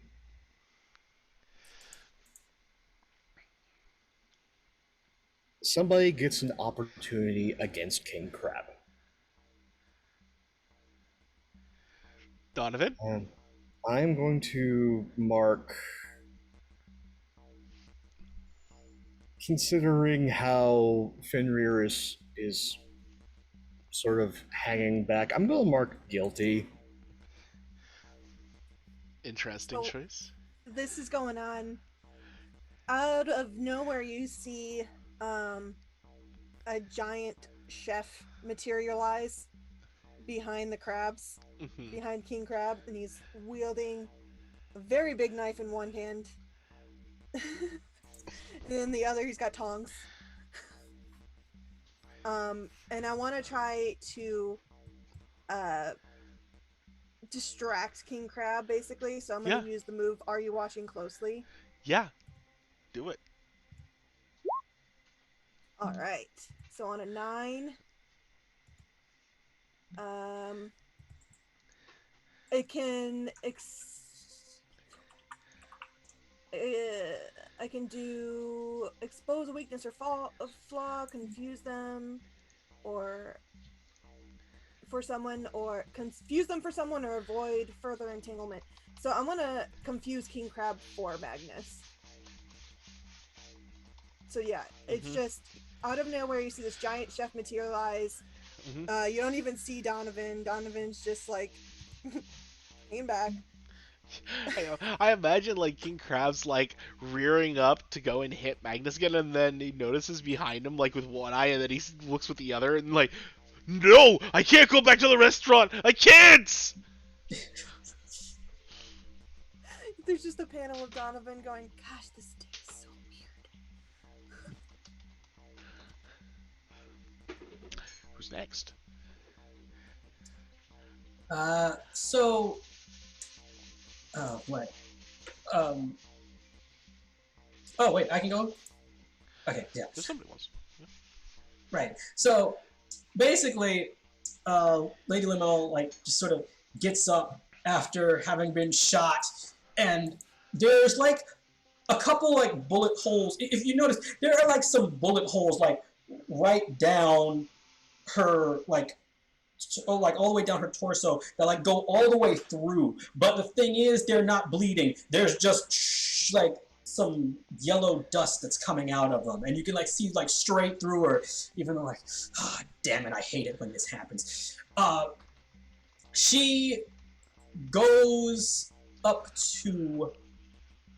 Let's see. What is she going to do at this point? Okay.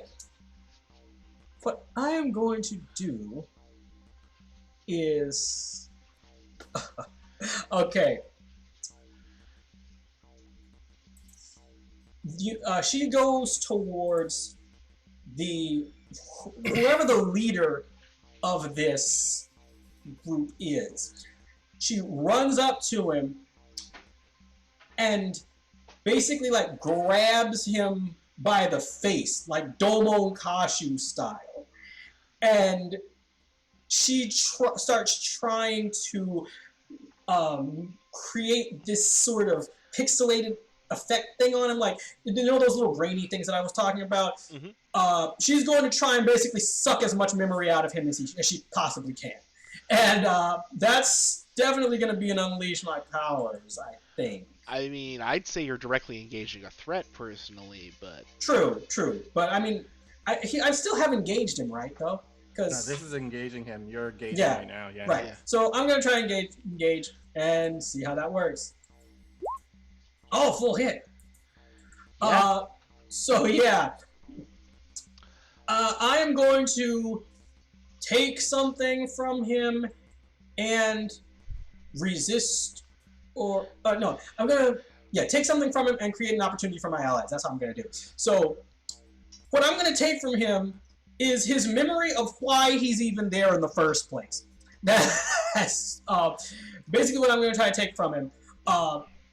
This only affects the leader though, not the rest of the team. It's just the leader. So she like grabs him by the face, and you can see like his body just sort of starts getting this grainy effect, like TV static, rushing towards Lady Liminal's arm, and it goes down and starts filling up the bullet holes in her, and like whoosh, just lets her hand loose. And as you grab him,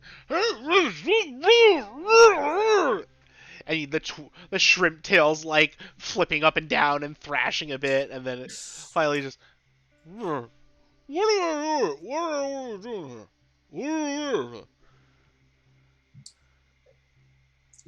That is none of your business. You need to get back home right now because you see that giant chef over there?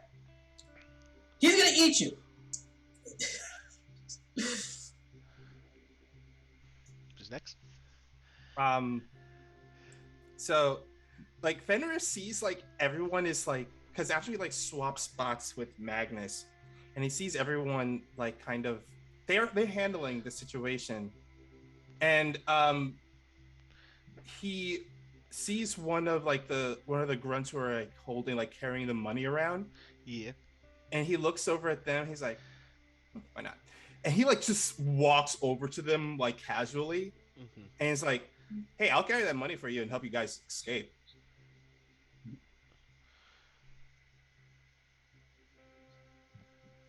And like the beady eyes, just like, why would you help us? I got nothing to gain from the space. Sure.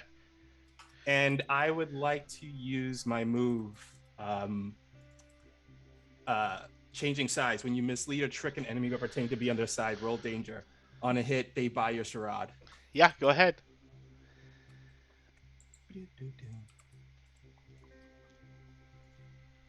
Ooh, on a 10.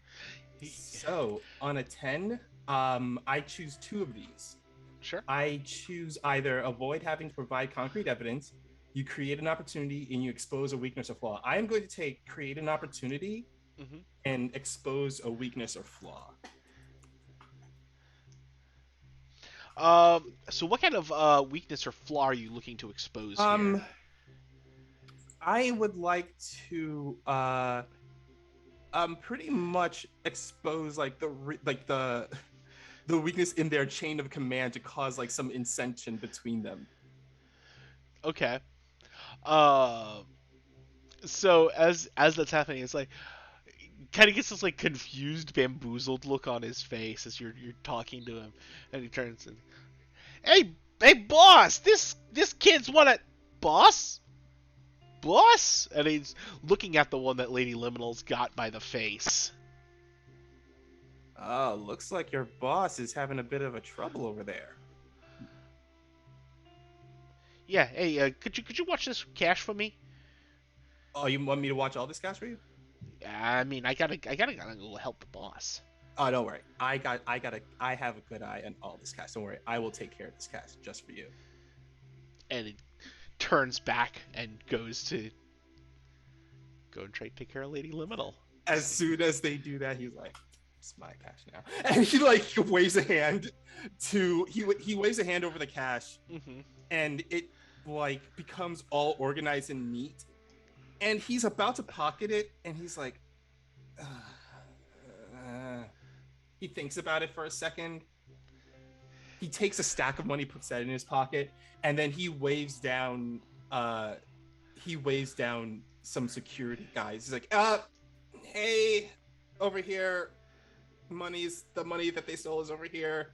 And he like waves down security guards like begrudgingly, like he does the whole thing like, it's over here, the money. Yeah, and they'll come over and All right. And after he does that, he like lets out a long sigh of like, ah, this is gonna be really, really hard. Mm-hmm. Next. I think meanwhile the one scuttling back over toward Lady Liminal to help the Yeah. boss gets just blindsided by a blue bullet. Yeah, go ahead and do the engagement on that one. Okay. Lucas! Wow. Oh, We just keep hitting. yeah, It's right? true. We don't miss. We're rolling hot today. Yeah, for real. So I guess we're gonna do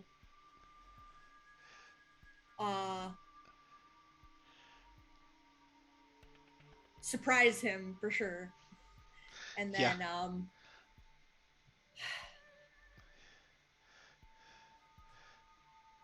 I don't know what he has to take necessarily.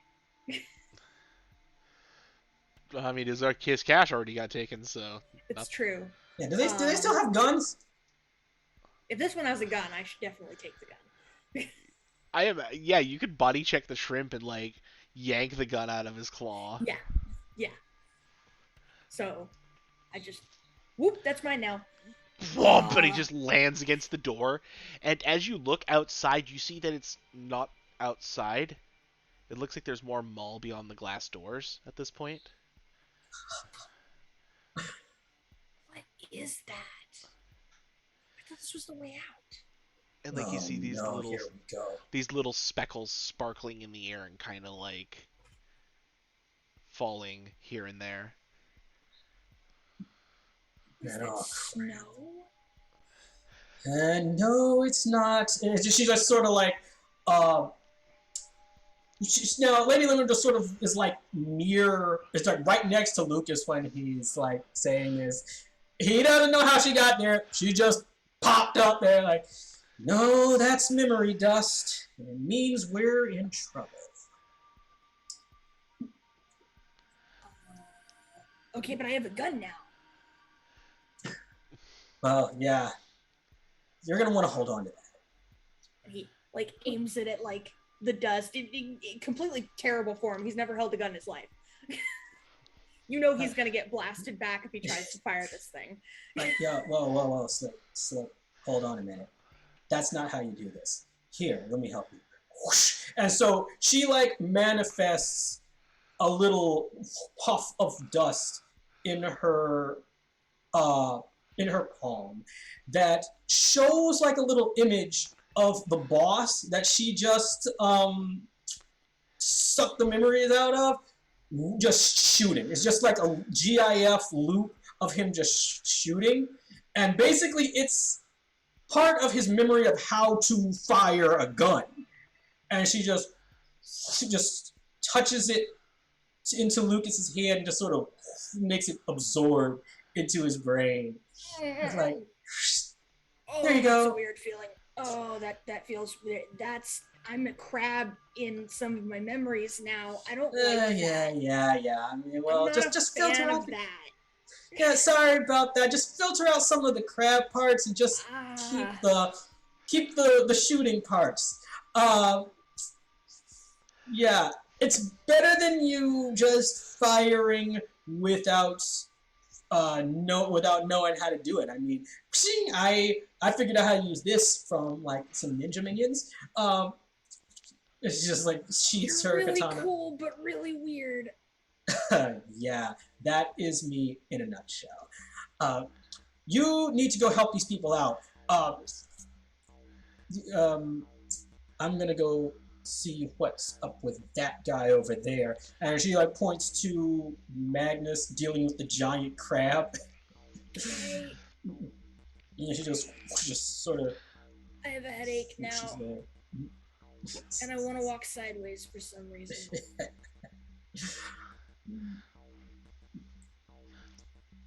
So, out of nowhere, you see Donovan just kind of show up with a bunch of rope. I didn't miss anything, right? Cool. And the chef starts doing the Macarena. to get the crab's attention. And I'm gonna tie off the rope and run it to the opposite side of the mall and hopefully get the crabs to go backwards and trip over it. Okay. It sounded great in my head. It can work. It can work. There is a non-zero chance of this working. Um, Donovan is not hands-on. He has to think outside the box. roll me and unleash your powers. We'll see what he gets out of it. Right? Ooh. So you can either mark a condition, or I will tell you how it is unstable or temporary.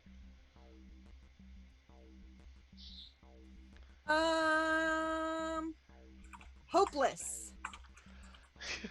How is this supposed to be? Yeah. And I know exactly why, because this isn't the reason you're hopeless. Like you can. This is actually going fairly well for you folks. What does provoke that sense of hopelessness is you start hearing shouts from the other side of the crowd, and you see something blurry over there. Oh. Gosh. What else is happening? I literally...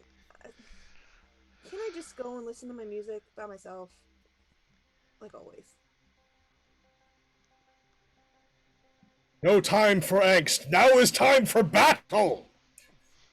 And like a couple of the crabs, or well, more specifically, King Crab, like is walking backwards away from the chef, like stay away, and whoop, whoop, whoop, whoop, falls over the rope and is like splayed out on the ground. Boss, they got a trick or something. Hey, work for one. Oh. My bad. You have a choice. Raise his hammer overhead while standing next to King Crab. Surrender, or I make a buffet. Sounds delectable. She just says, she's just sort of floats by. She's not even like walking. She just sort of slides behind him as she says this. And looks, his eyes are like shifting and moving, trying to see the two of you. And that's when you hear the yelling and the screaming from the other part. And just, well, sounds like you's two legs got something else you gotta deal with. And he starts like using his claws to like haul himself away because he can't quite get his footing underneath him on this floor. Next time, cowardly crustacean. Next time. Bleh! And boss, come on! Where are we going? Why are we here at the mall? I hate shopping here.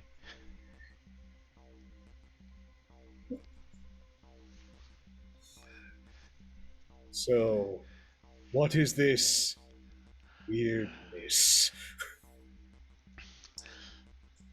What are you talking about specifically? The crabs or the... Crabs are normal. That thing. Points at, like, pixelations in the air. Right, the memory dust. Well, ladies and gentlemen, and everything in between, we are now in liminal space. Doesn't taste lemony. I don't pay attention in school very often. You So have to what break is it it down. exactly, this stuff? It's memory dust, some of it at least. This is basically, you know how, okay, you know how in the ocean there's like these little flecks of dead fish scales that sort of float Detritus. around? Oh, yeah, the detritus. It's like that, except psychic detritus of stuff that people have forgotten. Ew! Yeah, it is kind of gross if you think about it that way. So this is people's brain poo? Oh. I am covered in memes now? This sounds like brain poop. You just described brain poop, it sounds like. Yeah, brain poop. It's a really, really gross way of putting it, but So I be guess you can. manifested? Well, I'm not sure what you're talking about there, um, but So why is it here now? well, it's actually partially my fault, partially that guy's fault for shooting me. Um, Well, it and sounds it like you was shouldn't have gotten shot. yeah. I mean, it really sucks. It's gonna take me a while to fix this though. Not to mention everybody else is still probably in here. Okay, so what's the big weird thing that is fuzzy? Do I hit it with hammer? Okay, you know You what? I'm can't just gonna go. I'm just gonna go do a run by and check it out. I'll be right back. Careful, you might get lost, and you don't want to get lost in liminal space. Also, avoid the mirrors. Don't look into the mirrors for like more than 10 seconds. So you're saying we're stuck in some place right now?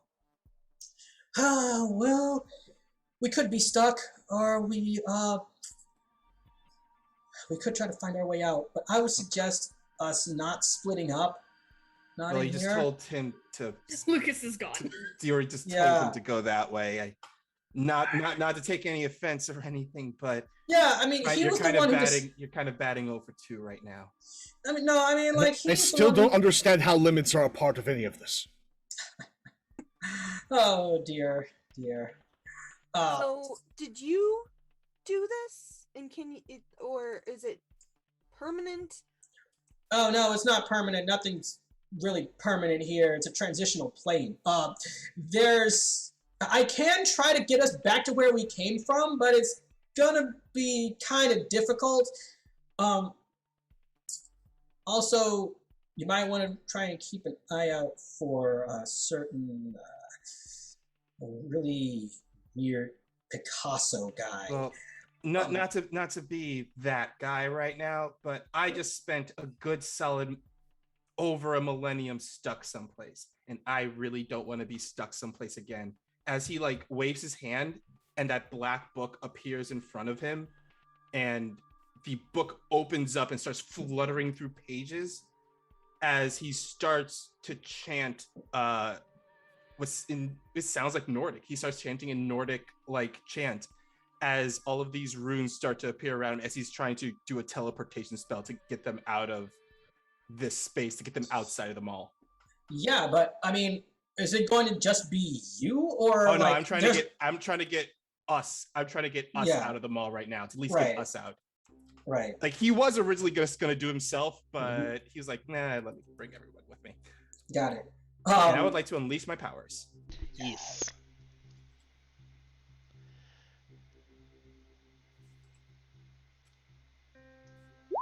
Oop, no, that is a miss. Oh, mark potential, I'm a Fenrir. mark potential. You finish the incantation, and the runes flicker, and then like another set of runes appears up there, another set of runes appears up there, another one appears like further down the way, and like people start randomly teleporting to these places. Like, yeah, magic doesn't. It Has to magic do works with the strangely. transformer thing that we're on a plane that doesn't quite like it shapes into other planes. Like Yeah, Fenrir's just exactly. staring at this, is like, I hate this place. I hate everything about this place. I don't like it Yeah. here. I want to get out of here. And like, Yeah, let me try. it sounds like he's being sarcastic, but there is a twinge of panic in his voice as I mark afraid, because he does not like being stuck places. Yeah, believe me, considering what I paid to keep from being stuck here, I don't want to be trapped either. As But not what as do much as you. mean paid? We can pay to get out of here. I got money. He pulls up the stack of Oh money. no, that it's he's not money that the gatekeeper does not want money. It's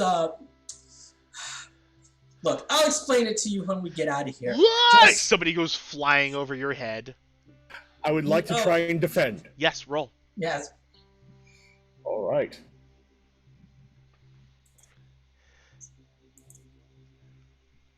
Okay, partial success. Yeah, you get the defense, so there's that. Yay! Just Alright, see so someone flying, flies up, catches them. You're okay, citizen. Sets them down. Thanks. all right, I'm gonna try to get us out of here. Hold on to your hats. And she like raises her hand up into the air, and this like swirl of dust just starts growing larger and larger out of her hand, and shoots up into the air. And I'm going to unleash my powers to try and shift us all out of liminal space, basically to undo what was done. And that will be a free and activist. Wow. Ooh, And- Wow. Mm-mm. We are not good at this. Wow. This. And yeah, What a time. and That's supposed that to happen. is not good at all, you guys. Oh What my happens as the God. dust pops up and out is the roof of the mall splits and unfolds open into more tessellations of the mall. Oh, this is bad. Did. Look, he looks over like, oh my god, look what you did. I know. This is awful. Okay, Ah. I am not incredibly clever, so I know we just met, but person who knows about this thing, tell me what I punch to get us out of here. Well, it's not really a matter of punching anything, but if you can like shoulder check some doors, that might help. But I just have to hit doors? The crowd We is can hit starting to doors. scatter. that's not exactly. in a But you bit. need to be careful when you do it, though, because not every door will get you out. We have to find one that leads out of this place. If you just go randomly into every door you see, you're going to end up in active liminal, and that's a whole other heap of trouble. There's entities there, and there's. So what you're saying is we gotta be really careful. is what you're saying. Lady Liminal,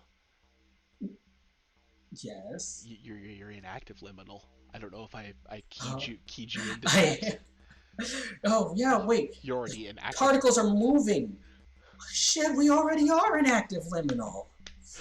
Huh. You mean we're Yeah, that's already the- here? Yeah, we already are. My apologies. Do I squeeze the lemons? There are no lemons. Then why do you keep saying lemon? I'm saying liminal. There's two different things. Liminal means it's a place that's in between something. It's kind of like, imagine All right, there so, are. you already explained it, but how do we Mhm. get out of here is the question.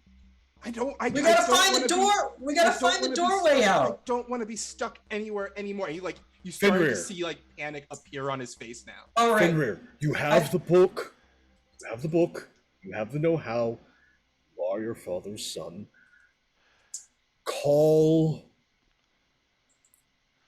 either for the bridge. See if you can incant that. Oh, they're Fail- not going to make the bridge for me. Failing that, see if you can't call out to the tree, I and might the door might be able to open. Okay. if you Alright. don't mind, and You've if got that doesn't this. work, and if that doesn't work, I have another trick up my sleeve. If you don't mind us going to a completely different mall somewhere completely different. I don't mind malls, but I would like to comfort. Yeah, go ahead and roll.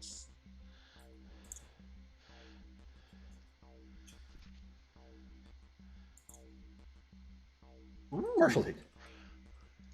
So partial Alright. success. 8. So, on a hit, they hear you. They mark potential clear condition or shift labels if they open up to you. I am going to clear condition. All right. And you see him, like those words, like he hears those words and he lets out a sigh, and he looks a lot more calmer now, and he doesn't look like he's freaking out again. He's like, okay, all right, why don't we try that again? All right, I'm getting an idea. Right. You fast kid. What's your name again? I'm thinking Lewis. Fast kid that's not there. Where did Fast Kid go? Where did To Lewis check the thingy. I He ran went to off go- a long time ago. He ran somewhere. You- All right, you we ran need. off. I'm gonna need whatever his name is. I'm thinking Lewis. believe it wanna is a say Lucas. I'm gonna say Lewis. I'm gonna say Lewis, and I need him here. We need him to get back here. One thing Do that you guys have So- any way to call each other or something? Lucas. I can find him. I can find him actually. It might Well, take a bit out of me to do it, but I can find him. Hold on. In the meantime, Lucas, what you up to? So he ran off and he ran through a ton of this non-Euclidean garbage, trying to figure out what the hell is up with this place and maybe find a way out. So I'm gonna roll straight up creeping. Do it. Do it. See what I care. 9. So I get 1. Okay. What's my best way out? Best way out. Ooh, very good question. Well, okay. The dust is the same that was coming off that lady that you saw earlier. So she might have something to do with it. Otherwise, I mean, maybe there's a doorway out. Maybe. All right, sure. I'm gonna try to run back to the group Okay. now Yeah. that I've done an investigation a little bit. And as you're speeding past, you start seeing these doors open and like these overly long arms reaching out, and grasping at the area. Nope. Gotta get back to the group. Gotta get back to the group. Okay, so one thing that I want to try and do. One of the things that the Doom playbook can do is call upon the resources of their sanctuary. But it says, when you call upon the resources of your sanctuary to solve a problem, say what it is you want to do, and the GM will give you 1 to 4 conditions you must fulfill to complete the solution. The ritual.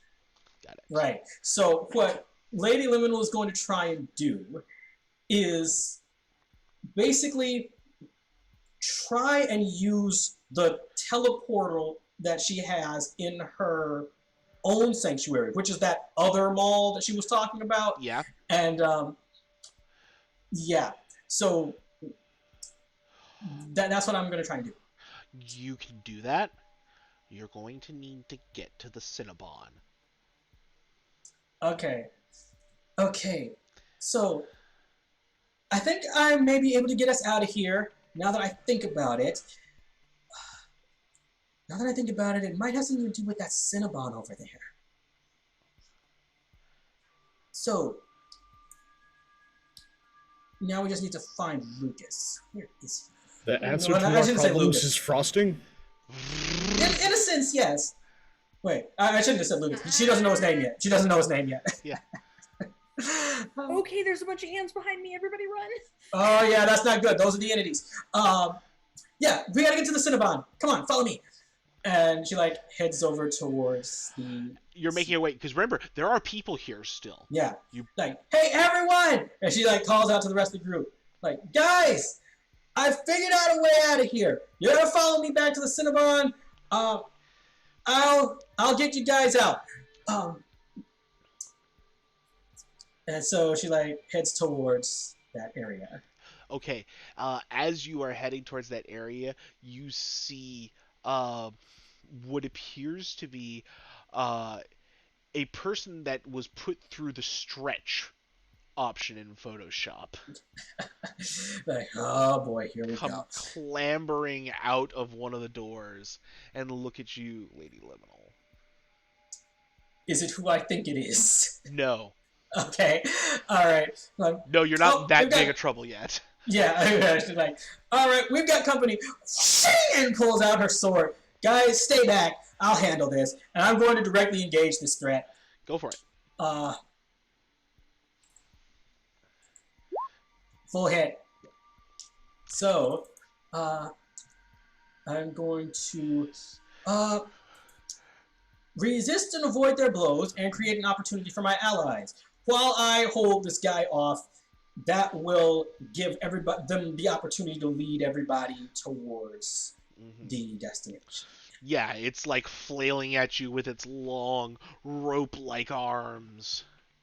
And she's just like, like samurai stuff. It's just like watching a samurai movie because she has literally stolen these moves from the memories of like some evil samurai ninja henchmen that she was fighting sometime earlier.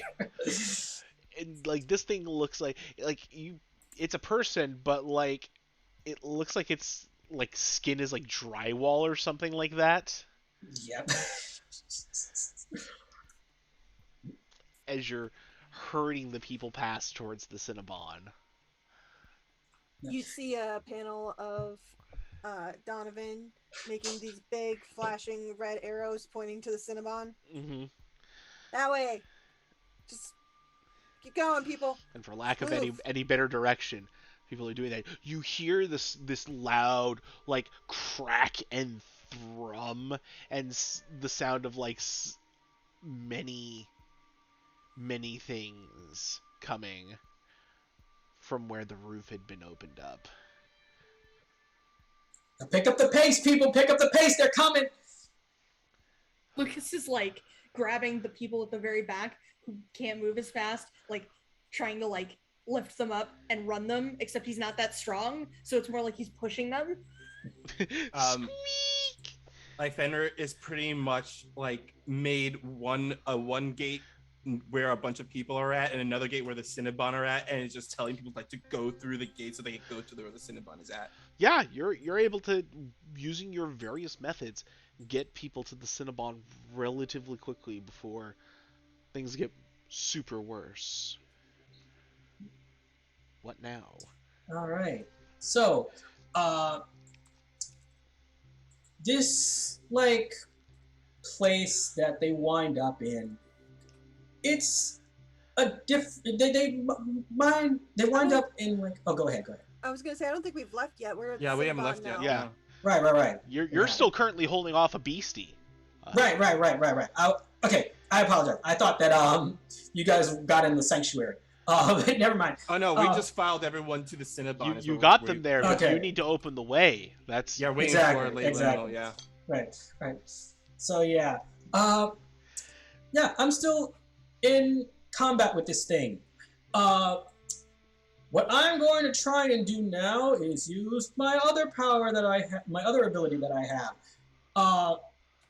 She tries to get a shot in where she can like stab him, and if the sword manages to get through, what's going to end up happening is basically the little static particle things are going to start flowing in to her, but this time, instead of just his memories, it's going to start absorbing the thing's vitality, because vitality absorption is something that I have. And so that's what I'm going to try and do. Basically, literally suck the life out of it. What would I roll for that? Unleash your powers, right? still a direct engagement. Still direct engage. Okay. Ooh, full hit. Nice. All right then. Yeah, so that is basically going to be it. Take something from them and create an opportunity for my allies.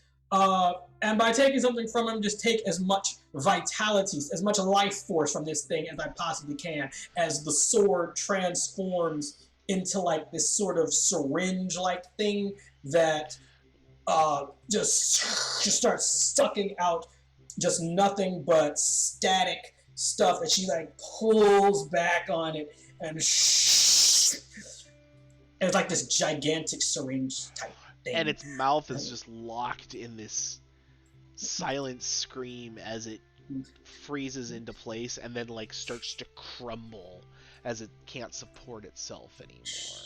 Like, so long for you. Like Fenrir just yells back like, "Are you done yet?" Yeah, I'm done. Oh And, my god, we're waiting for you over here. Why were you taking so long? Trust me, you would You gotta prefer. stop fighting him. Yeah, you would prefer to just wait rather than have that thing get you. No, And I I'm not gonna. you came over here and helped us leave. Well, that's because you don't know what that thing can do. It would be very much appreciated if we could go now. Yeah, that's the point. That's the point. Yeah, here we go. Over here. And so she like goes to one of the doors near the Cinnabon, and she like sort of touches each of the doors nearby, and like, this one. It's got to be this one. And she like pushes the door open. And at the end of that door, the moving static in the air has suddenly stopped. It's not moving anymore, and you find yourself in a mall that's different from the mall that we're in right now, but it's got like a somewhat of a different aesthetic to it. It looks more like it's literally a snapshot of a mall back in the 80s. Like, you know, in the mall we're in right now, we've got all this modern stuff in there. No, this place is like literally just taken straight out of the past, it looks like. And there's a Walden Books and an arcade. Yeah. KB Toys and the Nature Company. Yes, KB Toys, a Sears even. Wow. Yes. What is this place? This is Static Liminal. And she just walks in there. She just like, does this little twirl thing. This is someplace that is actually pretty nice. No entities here, except for there's this one that can get into some of them, but not this place. This is the one place that he can't go, which is good. But right now, we are looking for this one particular door that leads to pretty much anywhere I want it to. It's all the way over here. She like leads everybody down to this place with these double doors that. Hold on a minute. No, sorry about that. It was another fly. Anyway, she leads everybody down to these double doors, like toward like the basement of this mall, and it's pretty like dark down in there, and it's like a kind of darkness that looks really, really eerie. It's like, you know those liminal space pictures where it's just like this dark void that like goes off into forever? It's like one of those. And she like opens up the door and like, okay, I know it looks menacing, but this place, if you go through these doors, it'll basically take you wherever it is that you want to go. You gotta trust me on this.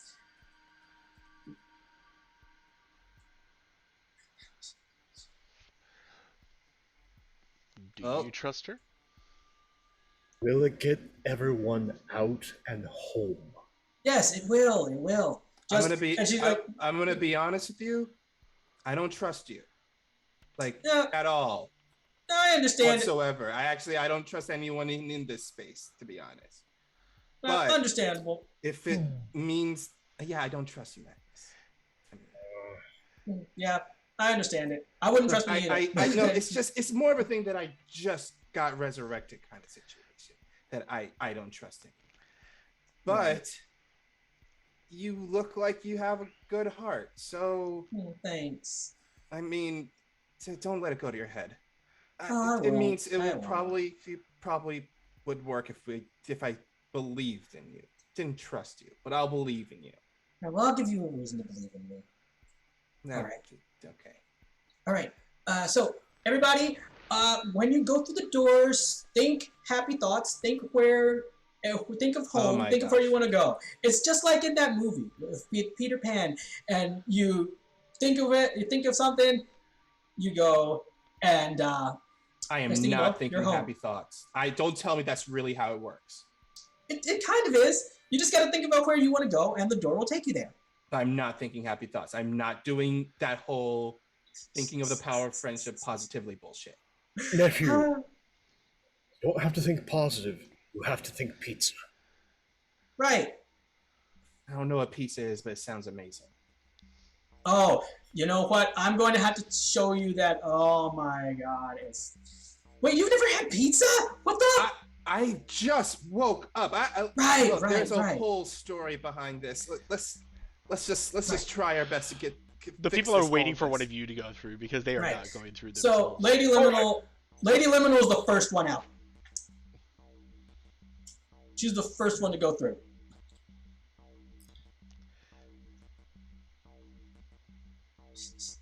Well, if nobody else is gonna do it, I got it. I mean, she seems Okay. pretty cool. You guys seem pretty cool. I've got to wait See you until on the other the side. innocent people are through. So go on ahead.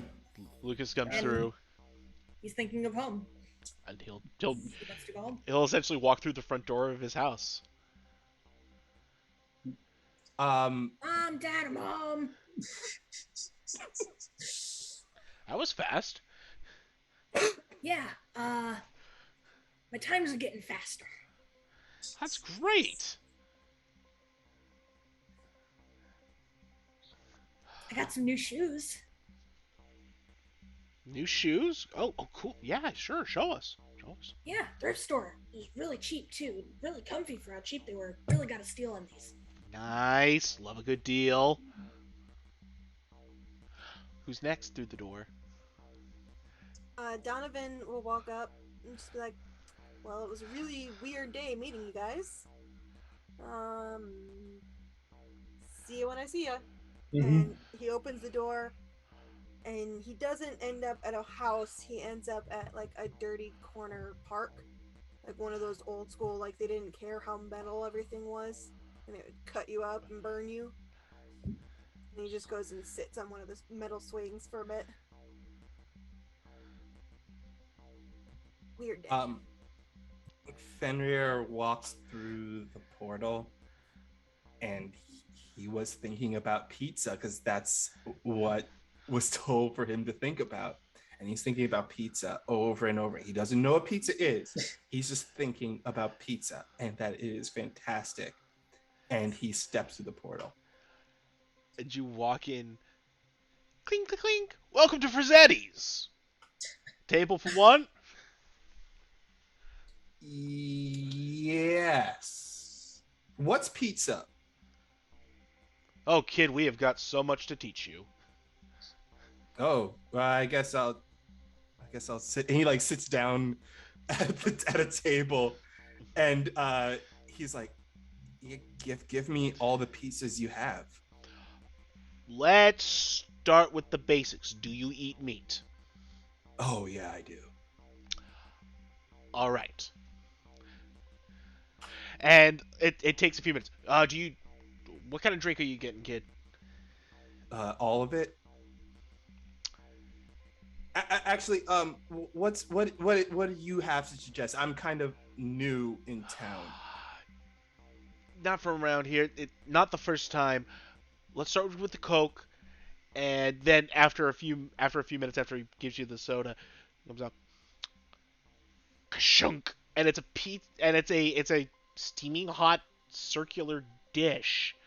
You smell cheese and you smell meat. Oh, this is pizza. Yep, there you go. Picks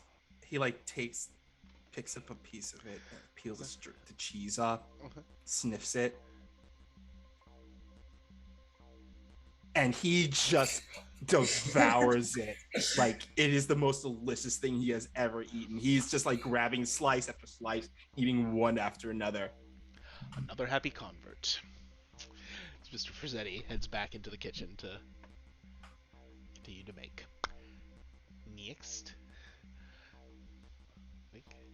Oh, the people start filing through finally. It's like, well, you know, if that's it. Go. You can do this. Think happy thoughts. Think of home. Think of pizza. Think of bagels. Go! People file through, and so we will see on the nightly news for Sunset, several families reported their loved ones spontaneously manifesting at home, and in fact, it's several different places across the country as some people traveled long distances to be reunited with loved ones who they couldn't travel to because they were having a hard time saving up for tickets. Like bagels. And one person showing up at the bagel shop. Yes. And once they're all through, Magnus goes through. There's another clink on the ring of the bell of the door. Salutations, Mr. Frazzetti. I would like my usual, please. Pale Hey! cuts over to like Magnus, like to Fenrir, just like on their 12th pie. Like their face is just covered in sauce. It's like, this piece is fantastic. This is so good. I haven't stopped eating since I got here, and he's like just going to town on every single slice. It's 1898 all over again.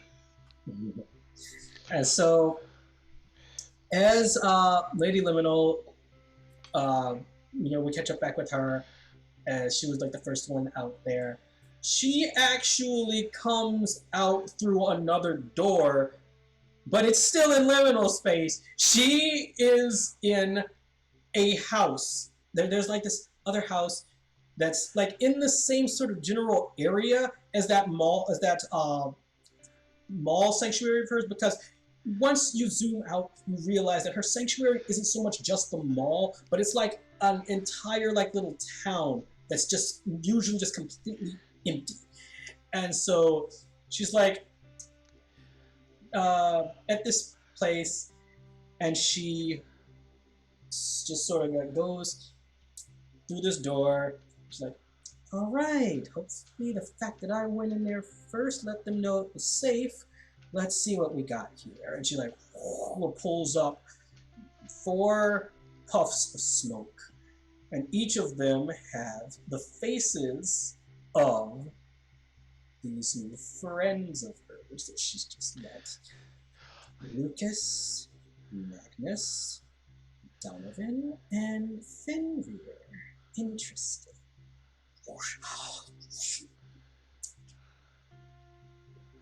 They might be able to help me just yet.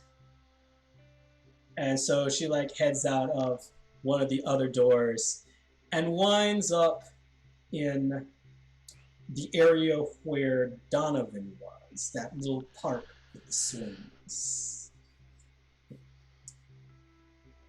And like goes up to the swing next to him and says, "Hey, the seat taken?" He doesn't answer you. He's got headphones in. Nice. So she like just sits next to him. Oh. Hey, Hey. you were not just here a second ago. Yeah, neither were you. It's kind of how liminal space works. Touche. Okay. What you listening to? Yeah. Psalm 41. Oh, Psalm 41. That's awesome. So am I still waiting for this world to stop hating? She's just like, you can stop. yeah. Oh, what's up? I thought I was done with my weird day, so I'm a little confused. Oh, well, I had to break it to you, but there's a chance that things might start getting a lot weirder. I mean, usually when things like that start happening, it kind of has a snowball effect. But either way, I just thought you seemed interesting, you know? Like somebody I might want to maybe have a pizza with sometime. I don't hang out with a lot of people, so this is new for me. Oh, well, I don't hang out with a lot of people either. I'm trying to fix that. Well, I know of this one pizza place that's really good. They call it Frazzetti's. We could check it out. Yo, I'm buying. Okay, I think there was a weird Polish girl that used to work there. I ran into her a few times. Yeah, Yeah, she was hot. so- She was hot though, so it's fine. Okay, you're buying. Yeah, let's go. Yeah, so she like goes and heads over to Frizzetti's with Donovan. Okay.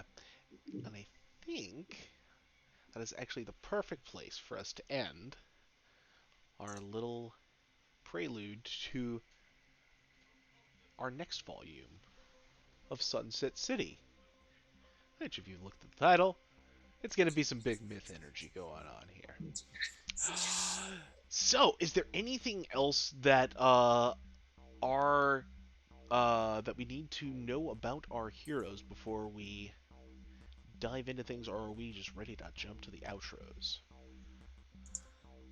Uh, not sure what you mean. Like, do you mean like the Let's say, is there those anything session else? zero thingies? I was gonna say, is there anything out of the questions or anything that we need to answer for our heroes at this point?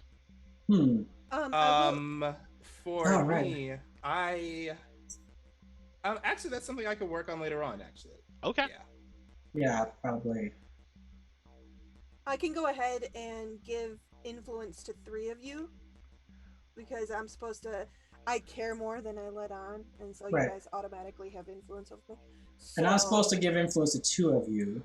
There's a couple questions that I have. So what are you for you, Isla? What you're giving? Because what are you giving to? I'll give influence to Lucas, Lady Liminal, and Magnus. Nope. Sorry, Fenrir.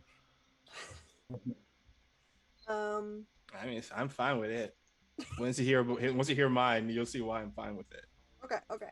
And then there was, hold on, real quick.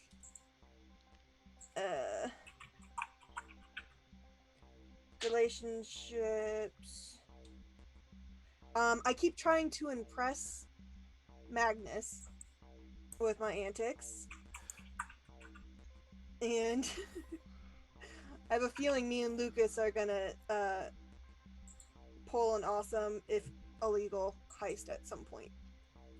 Lucas is in fact the most impressionable. Yes. Yeah, it's definitely not a thing of like they got into mischief. It's more of like Donovan said, "Hey, we're doing this." Lucas is like, "Okay."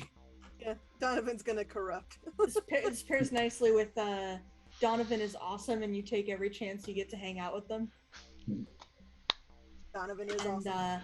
you got to prove yourself to Magnus before you feel like a real hero. Nice. I think for mine, my parents once fought in Thrashville. Not Magnus directly, but definitely Magnus. Yeah, they fought and they thrashed Magnus at one point, and I gotta find a way to make it up to them. Well, not just me, but also the old man. Yeah. So, and my other one is Blank is the only one who understands what I'm going through. I told him what part of me I wish to be more like my parent. I would probably Fenrir would probably have opened that up to probably Lady Liminal a bit, because they are both. Well, they probably will definitely open up to Lady Liminal about who his parentage is. And for this character, I have 2 names I have to write down of characters I wish to earn respect for, to differentiate from my parent. For my parent's greatest enemy, I'm putting down Odin. Yeah. And for oh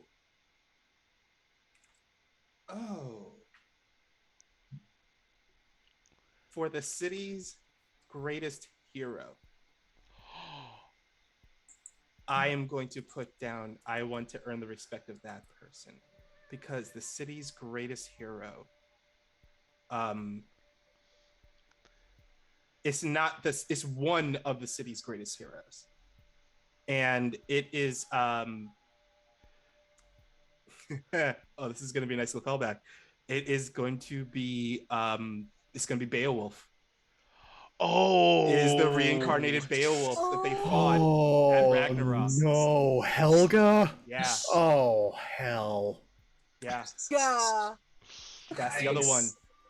Yeah, because I would say in this pantheon, well, like it's been also a little before that. Beowulf was like a response, was pretty much the Norse, was an allegorical of like certain figures throughout history.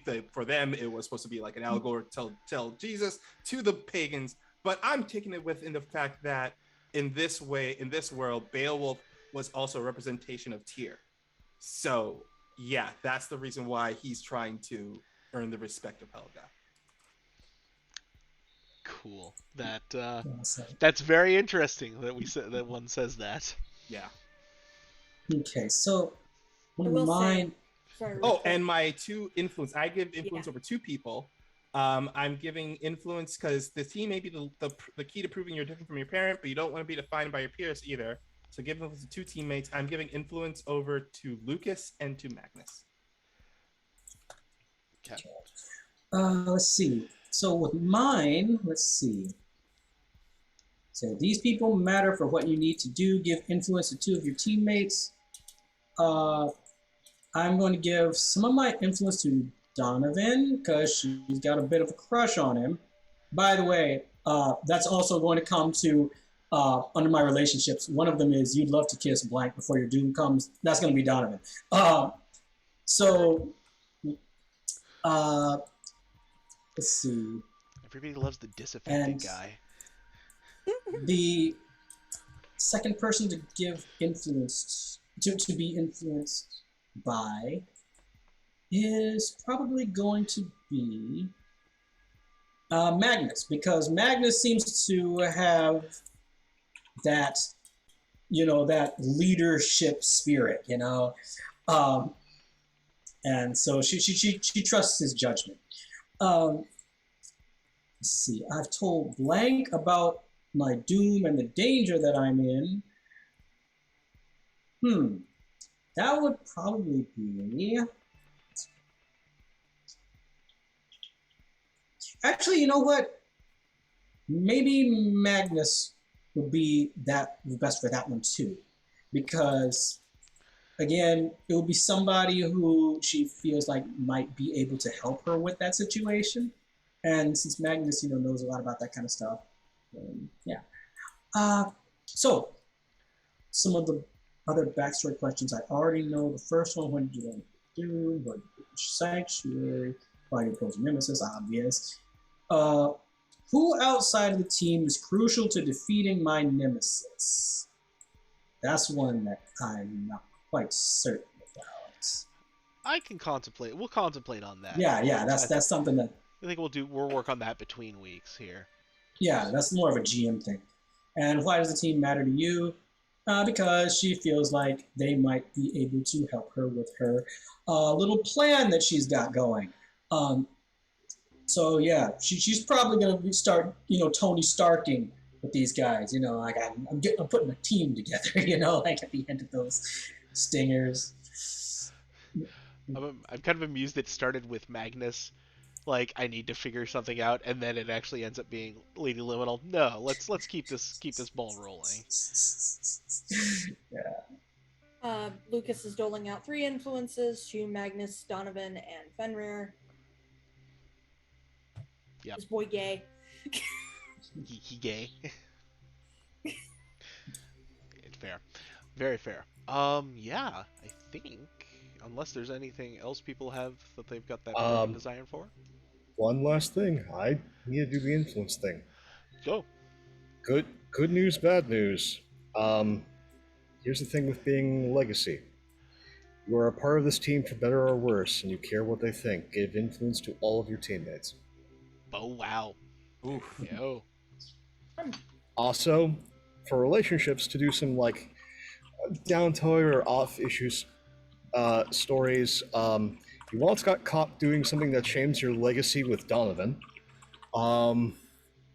And you trust your legacy with Fenrir and have told him secrets about your legacy. So, That's spot on. Mm-hmm. and that's it for me. Excellent. Well, let's go back around the horn, folks, and do some delicious, delicious outros, we've got all new Mythfits, which means all new comics launching out of the line as well. Because, boy. So, first off, Christy, how you doing, friend? Where can we find you? Hey, I am Polish Christy. You can find me on Twitter, Twitch, and Instagram. I will now be playing Donovan, the delinquent, he/him pronouns, and it is exciting because he an emo boy, and I miss them so much. Um, I don't have anything going on right now other than this every other Sunday. I'm recording for a podcast at the moment, but it's not going to be released for a while. So I'll let you know when that gets closer. It'll be awesome when it does. It's a world in peril type thing. It'll be fun. Oh, more super. Are we doing? Are we gonna do like an origin comic for? Whenever you listen to your heart. Okay. Well, the first one is gonna be an off comic then for Donovan. It's gonna be called Bone Dead, and it's just gonna follow this band of skeletons that's legit just a punk band of skeletons. My God, yes. And their fun weekend activities surrounding their concerts. They play with like femurs on the drums, that kind of thing. Oh my Liz gosh. is a big fan. And this is a great callback to the fact that you can be legally dead and still a citizen of Sunset City. Yeah. True. I am certain that in the comics like cover, Madrigal and Liz are both pictured like going to the concert together. They're front and center with their like lighters in the front, just In like, the mosh pit. Oh, they would definitely be in the pit. Yeah, Lady Lemon will be obsessed with them too. I like the idea of it being like this band shot of the band on tour, but we've got like several Sunset City characters in the cover art. some of them are secretly fans and they don't want anyone to know. Some don't care. Exactly. Julian's there in a band shirt. Oh yes. What? Follow them before they got commercial. Yeah, exactly. Um, I like them I before was they a fan sold out. first, man. Yeah, I was a fan before it was cool. Sweet, love it. Bone Dead. I'm gonna have to make sure that one stays in the Rolodex. Pope, how you doing, friend? Where can we find you? This, as per usual, is an absolute blast. It should be no secret that this is the place that feels like home, and is the place that recharges my batteries. I love every second I get to spend with all of you.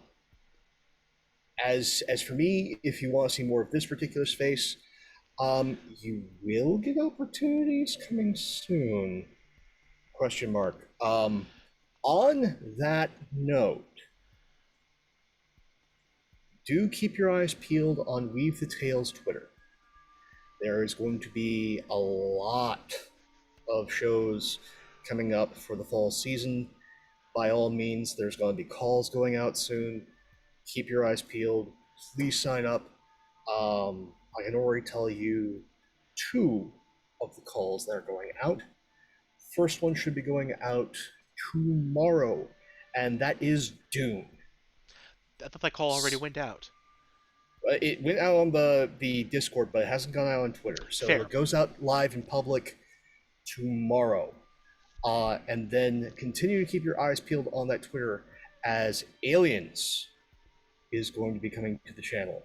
So if you want to just get ripped and teared and terrified, please sign up. And then for some of you, there may be a super secret project that I will contact you about.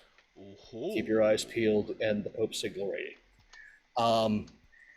And there will be also, or should be in talks about the spy game returning, as well as Starblade Battalion Memories. So you will see a lot more of my face come fall.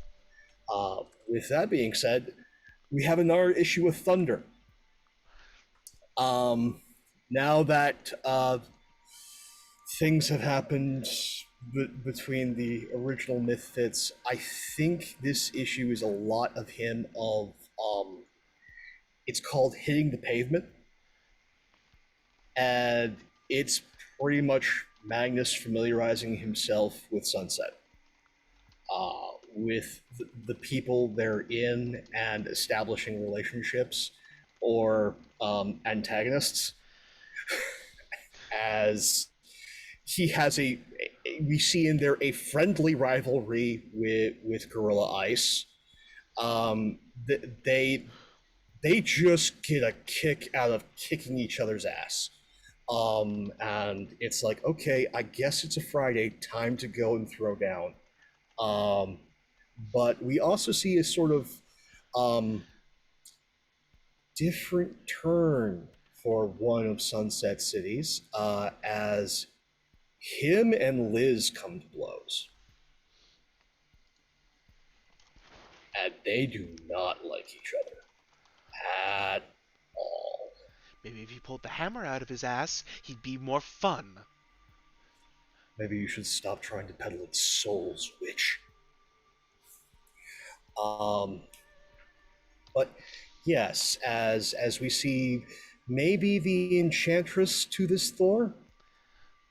I'm not sure. We might have to put a pin in it. I'll at But least put a pin in it. Yeah. um, but with that, I want to thank all of you where you're tuning in live here on Twitch, VOD, YouTube, wherever you are. You're as much a part of the story as we are, and we are so thankful to have you here. Love you all. Take care. See you soon. Corey, how you doing, friend? Where can we find you? Oh, I'm doing great. Once again, I'm Corey Sparks, also known as Hyperlight Sparks, and now I will be playing Lady Liminal, the Doomed playbook. And this is going to be interesting, because this is a character that I've had like kind of on the back burner for a while. As I mentioned before in one of the comic issues. But yeah. As for the off-issue comic book, actually, in keeping with the theme of malls, it's another issue of the Parallel Plaza, that vaporwave mall with the time travelers, and it's a situation in which Lydia, the happy-go-lucky prankster of the family that owns the place, has accidentally punched a hole through the Parallel Plaza into liminal space. And now, this particular issue involves the Pacious family trying to stem the tide of this incoming horde of liminal entities that are trying to get into the plaza and get into the core of the place which holds the secret source of its time traveling powers. And basically it's just the cover of this floating shopping mall in the middle of this sort of vaporwave like expanse, and there's just these tendrils of memory dust that are reaching up from below towards it. And yeah, it's like the battle for the Parallel Plaza, something like that. Nice. Is what it's called. Excellent, excellent. Celeste, how you doing, friend? Where can we find you? Oh man, it was a bit emotional saying goodbye to Elodie and to all the other characters, but you know, life goes on. Hi, I'm Celeste PLS with way too many underscores on Twitter. I'm Celeste Shepherd here on Twitch. Really excited to be playing Lucas for you guys. As far as what I'm getting up to lately, I'm gonna be starting a new job soon. So I'm gonna have to see how that shakes up the schedule. Unfortunately, life has to come first. I should still be able to be here every other Sunday, same Mythfit time, same Mythfit channel. But as far as other places you can catch me, I'm not certain there's going to be that many this coming fall. I'm going to be squaring away life things. But where you can hear me, it's going to be with a certain someone later on down the road with some Worlds in Peril thing. that's going on. Secrets, betrayal. I didn't think we were talking quite so openly about that yet, but it sounds like we're still kind of covering it up a little bit. So, gentle teases here and there. You'll hear a bit more about it if you keep an eye on my Twitter in the coming weeks, because I'm going to be talking about it once I can, because I'm super excited. I'm really excited. And I'm really excited for I don't know what we're going to call Lucas's comic yet, because he doesn't really quite have a hero name as of just yet. Maybe the Messenger. That's what I was That's thinking. what I was Actually, thinking. Yeah. we're all there. Same I brainstorm. was almost thinking Caduceus, actually. Caduceus, yeah. Yeah. Maybe. I could actually see that as sort of like a mentor figure. That's Maybe. like their title. Let's go with the messenger for right now. We can always change it up Right. later. And the first issue is where I want to introduce the fact that he's not really new to fighting. He's new to being in such danger, but he's not new to fighting. I definitely want like a cover of him, like not necessarily in a wrestling ring, but like in more of like a pit kind of deal. I was thinking like we have the cage fight going on. A little bit, yeah, a little bit. And he is 3 he is minutes definitely... of playtime. He's definitely fighting someone twice his size, and is definitely used to using that against people. Speed and his small stature, he's used to using that against people, but he's never been quite so fast before. So it's gonna be interesting how he works that into his routine. But he is you can see he's wearing like he's wearing a proper like gi and everything, so he's martial arts trained. It's like a third dan black belt. The kid knows how to fight. Nice. Yeah, he knows how to fight. We'll see more of that on display as we get to know him more going forward. Excellent, excellent. And last but absolutely not the least, Wally! How you doing, friend? Where can we find you? What's up, y'all? It's me, Wally, your favorite non-binary slime best friend on the internet. Oh boy, where can you... Well, first of all, I am super excited to be playing Fenrir.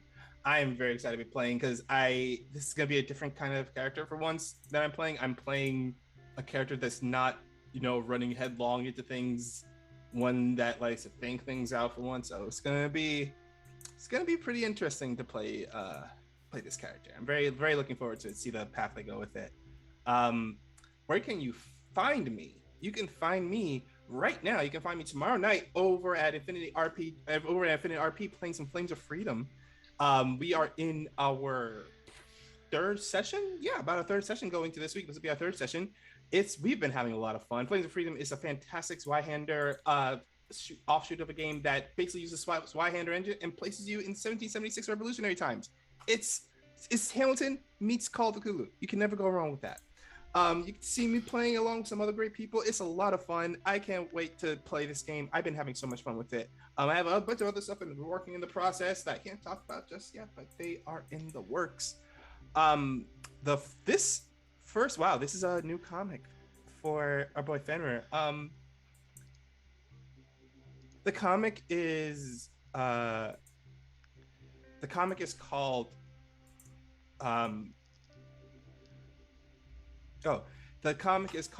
the Children of Destruction. The first issue is about Fenrir first arriving in Sunset City and then getting themselves situated, and they need a place to stay. And they do find someone to live with. It is his little sister.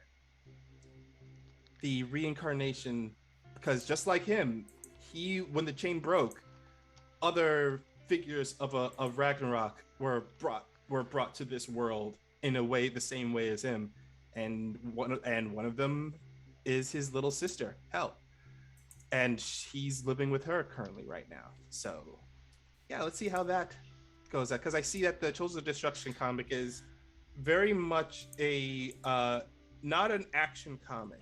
It's very much like a Neil Gaiman kind of style comic where it's focusing on these kids who are the reincarnation of these icons of Ragnarok, like One of them is like Loki is in it, and of course Loki is a main figure in the comic, as an allegorical kind of like a narrator kind of figure. But then you have Fenrir, and you have Hel, and you have Yogamir, like the three siblings, the three children of Loki, all living together in this apartment in Sunset City, and it's just a very no action. There's stakes. There's very dire situations, but it's a very like a slice of life kind of comic. Which is really really funny because you said Hell, and immediately my mind jumped to Hell's a VTuber. Oh yeah, totally. Hel is totally a VTuber. She's been in this world a bit longer than Fenrir, so she was able to like get herself accustomed to things Mm-hmm. easier. So yeah, she's totally a VTuber that has like a whole lot, has a whole straight up followers on all over the internet. Mm-hmm. Yoganmir is he's also an influencer. He is a Instagram influencer. He had like shit tons of followers and everything. Um, and their older brother is living with them now, which is weird because he's the older brother, but they are much older than him. Which one trolls YouTube? Oh, it's definitely Yogamir. Yogamir is the one that trolls YouTube. Yeah. Because the whole thing with Yoganmir is like Ulysses Tube likes to gloat that, he's the one that connects everyone across the world. Mm-hmm. But Yogamir will always say, "You may be the one that has connections all over the world, but I'm the one who's literally all around the world." Jorgamundir at Mr. Worldwide on Instagram. Yes. Yep, that's it. Okay, that establishes something that Nick, starting next issue of Mythfits, there is a Thor shows up wearing a Mr. Worldwide T-shirt. Um, gotta support the Oh family. man, yes. That's perfect. Yeah. Oh, I love this. Look at that. Just 5 seconds, we've built like so much. We already got world building. Always love that. Well, hi folks. I'm Matt, the Killer GM. You can find me on Twitter at the Killer GM. I write about gaming, nerdy, other things that might pop to mind depending on what kind of day we're talking about. I mean, yesterday I was crying about stat block writing, and next tomorrow I might be, fussing at other things. Look, there's a lot of stat blocks to write, okay? And it's not cheap. But hey, we love doing it. That's what we're here for. Thanks for watching, folks. We don't have the show without you. So whether you're watching us live, VOD, on the YouTube when we, can get to uploading everything, we love it. We love having you here, and we're going to get to share more of this wonderful comic universe of ours. We hope you come with us on this next part of the journey as we go. At that point, not much else to do, but I guess I could throw a little stinger in there for you as a treat. We cut to a room, a stony chamber where there's several people rising and falling before this big large brazier blazing at the center. And say, "Hail the bringer, hail the bringer, who has given us the knowledge of the world." And you see this face in the flames. Older gentleman, the somewhat scraggly beard. "Hello, children. What knowledge can we impart for you today?" And that is where we'll end tonight's issue. Remember, folks, with the Killer GM, you can always bet your life on it. Good night. Good